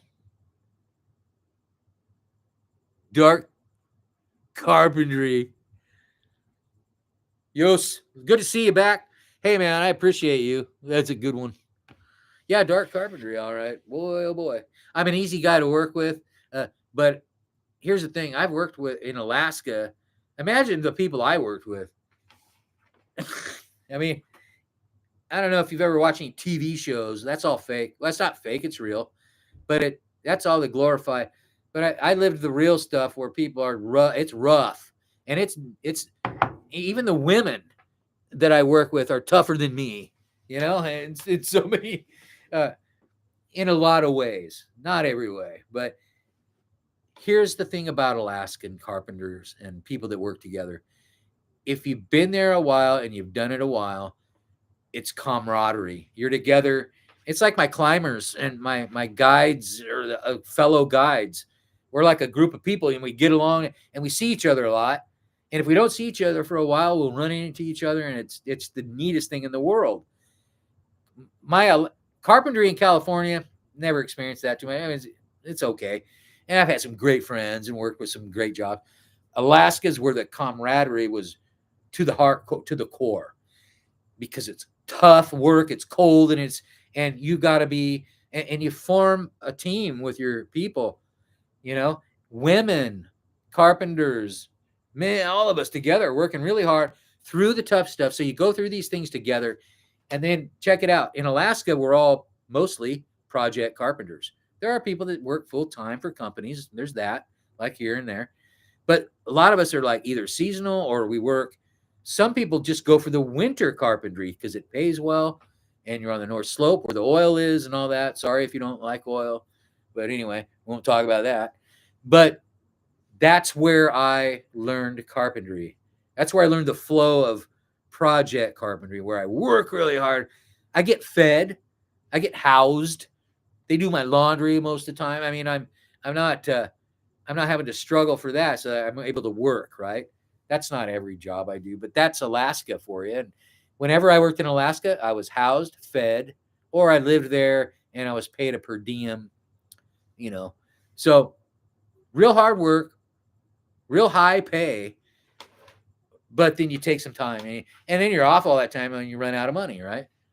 That's the lifestyle I've been living for a long time. Although when I was married and I had my kids, we had a business in tourism, and I was just keeping it going by doing the carpentry in the winter and blah, blah, blah, but just this routine. And we had an exciting lifestyle. It was hard. My marriage suffered, not just because of that being hard, because it was my ex-wife loved it. We all loved it in our life. But it was a rough life. It was rough for us to do something that we created and keep it afloat. Also working with helicopter companies, high stress, It wasn't like you just had to make a couple bucks to keep the helicopter flying. So we struggled, but we made a lot of great memories, and we always ate well and had great times. That was the main thing, and we have good things to look back on. Are we rich? Hey, no, we're not. But we all, even my kids, they're happy. They remember a lot of it, and they were little during that time. So thank God they remember that stuff, some of it. And my daughters are a big support in the way I live. I'm very thankful because I don't know if I'd be doing it quite as, in the way I am. They're not embarrassed of the way that I live. At least they don't. I don't think they are. They don't say so. I guess they wouldn't. But they don't. They support me in a way that I know they're not. And even their mom, my former wife, loves. She supports me. I support her in what she does, and it's like now it wasn't always that way. It never is, right? So if you ever have a situation like where you're, divorced and it's not pretty and all that, well, hey, look, I only have one arm right now. Sorry. I could always ride the bike though. Hey, I'll never give up. Anyway, so that's the deal. Keep a good relationship if you can. Do everything you can, and that's it. Because this is it, as far as we know. One life. And that's why I'm out here living like this. Not by this fire that's fake, but why I like the pictures that you see of being out in it, right there with my good friend Pat. Boy, that trip was epic. We ran out of coffee, ran out of chocolate, running low on food and fuel, and then other little important things we ran out of it. But the coffee was an important thing. And yeah, that was an epic trip. We climbed a bunch of. This was a rock climbing trip, believe it or not. Big wall rocks in the Alaska range. Big granite. It's nice that your wife. Yeah. In the beginning, it wasn't. I haven't been remarried at all. I've been kind of single ever since. Like that's been over 20 years. I had a girlfriend for a while that was much younger than me, and she's still my good friend. I don't know where she is. I haven't talked to her in a while, but that's what happens in life. And she's my good buddy still too. I get little notes every once in a while, but that's I've been kind of doing my own thing, man. Tectonic out here, just rolling away. Life is not always fun and happy. I'm YouTubing it, right? Fun stuff, but it's you know the drill. But I like to put some real stuff on here so you know who I am, what it's all about. Otherwise, it's just like it's a fake channel, and fake channels are fun sometimes. I do them all the time. Not fake, I should say, channels that don't are a little more glossed over. I'm a little rough around the edges, to put it lightly. All right. Here we are by the surfboard. Sorry, I keep looking at y'all real close because I'm looking at the thing here. I know there's other ways to do it. You know the drill, Bardio. We'll have to talk. I bet you do. Right on, man. Well, I'm having a wonderful evening here. Just hanging out here. Hey, somebody just popped on. I've been sitting here talking, and we did some demonstrations of some camp craft that I use, some safety stuff, and all these stories and videos I've been making about my Alaska stuff. And so if you just got on here, thanks for popping on. And it looks like you just left, but we love you anyway. And, I wouldn't be able to tell if there was like 150 people on here, but with 10 or 12 people, I can go, hey, look, there's somebody new. Like and subscribe, but only subscribe if you like me.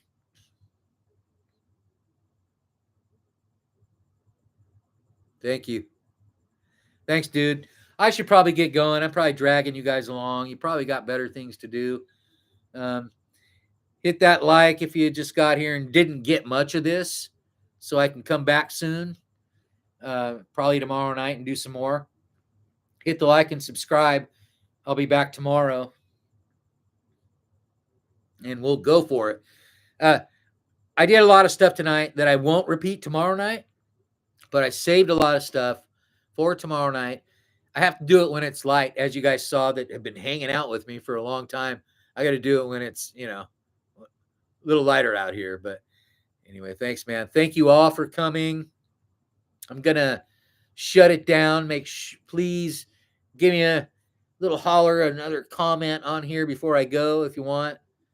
That way I can just wrap it up and feel like I didn't leave you just sitting there. I feel bad. There's 11. I think there's 11 people here. It says. SoCal, hey, I love you, man. Thanks for sitting there listening, dude. Oh, are you in SoCal? I forgot. So I know you told me where you are. Okay, man, Bardio. That's right. You were in Oregon. You told me that. Oh, I love Oregon. You know I love Oregon, I think. I hope you know that. One of my favorite places. I love rolling through the Cascades and all dark, and I love the woods of Oregon, man. Love it. And that Oregon-California border, I have lots of stories about that. That's kind of my haunts right there. So look forward to telling you more stories about Military Pass Road. One I'm going to tell you about is just about, it's weird. I went with some people. It wasn't a bike trip. It was a motorcycle trip. I don't ride motorcycles, but I was on the trip, and it's more of just something I would have rather not have went on, and how it got kind of ugly. And so anyway, tomorrow night I'll come back. Yeah, because I didn't get to finish all the safety tips. So we'll run through the ones I did tonight quick, and then I'll show you those other ones. And as you guys know, that if you know me, you've been here before, I don't bring up try not to, the normal stuff, but it's stuff that works. Hey, I've been in Alaska, South America, Nepal, Pakistan, all over, India. I'm picking the best of the best hey, I brought YouTube along with me. I'm not really going with YouTube, although I guess I am a little bit here, huh? Looking forward to Military Pass, right on. I got a lot about that. Some of it's not mine, but yeah, there are a few of mine. And real close to Military Pass, too, Highway 97, right up in between there and Klamath Falls. Lots coming, man. But lots of Colombia. Colombia will be, I'm going to brief you guys on what will happen with that. And I'm going to just do a lot as I go back and hit on, Bardio, and some of you know about my horrible stories in Colombia. But when we go back, we can check out those places and be in a different frame of mind. I've been back since, but, I can show you, you've heard all the horror stories. Now we can go back and see the little places I stayed and the places I lived and some of the little cafes. And also, we can go see what it's really like. It's changed. Every time I leave, it changes. And then the same with coming back to America. This place changes, sometimes not for the better, but sometimes it's regional. So we'll head back down there. We'll go back to Alaska again at some point, and we'll head up to the glaciers, like we do. And we'll take another flight across the Alaskan range with a different photo, and we'll head back to the fireside and do all that kind of stuff. So love you guys. Thanks for watching. Cheers. Whatever drink you were having, thanks for coming. I was having some Colombian coffee tonight.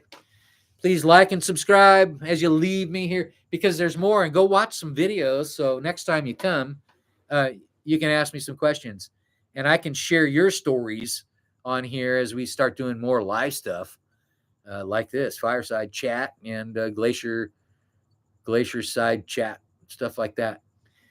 Thank you, guys. I appreciate you very much.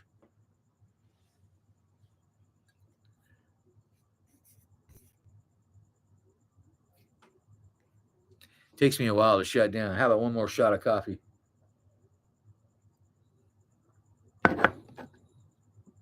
Thanks, Bardio.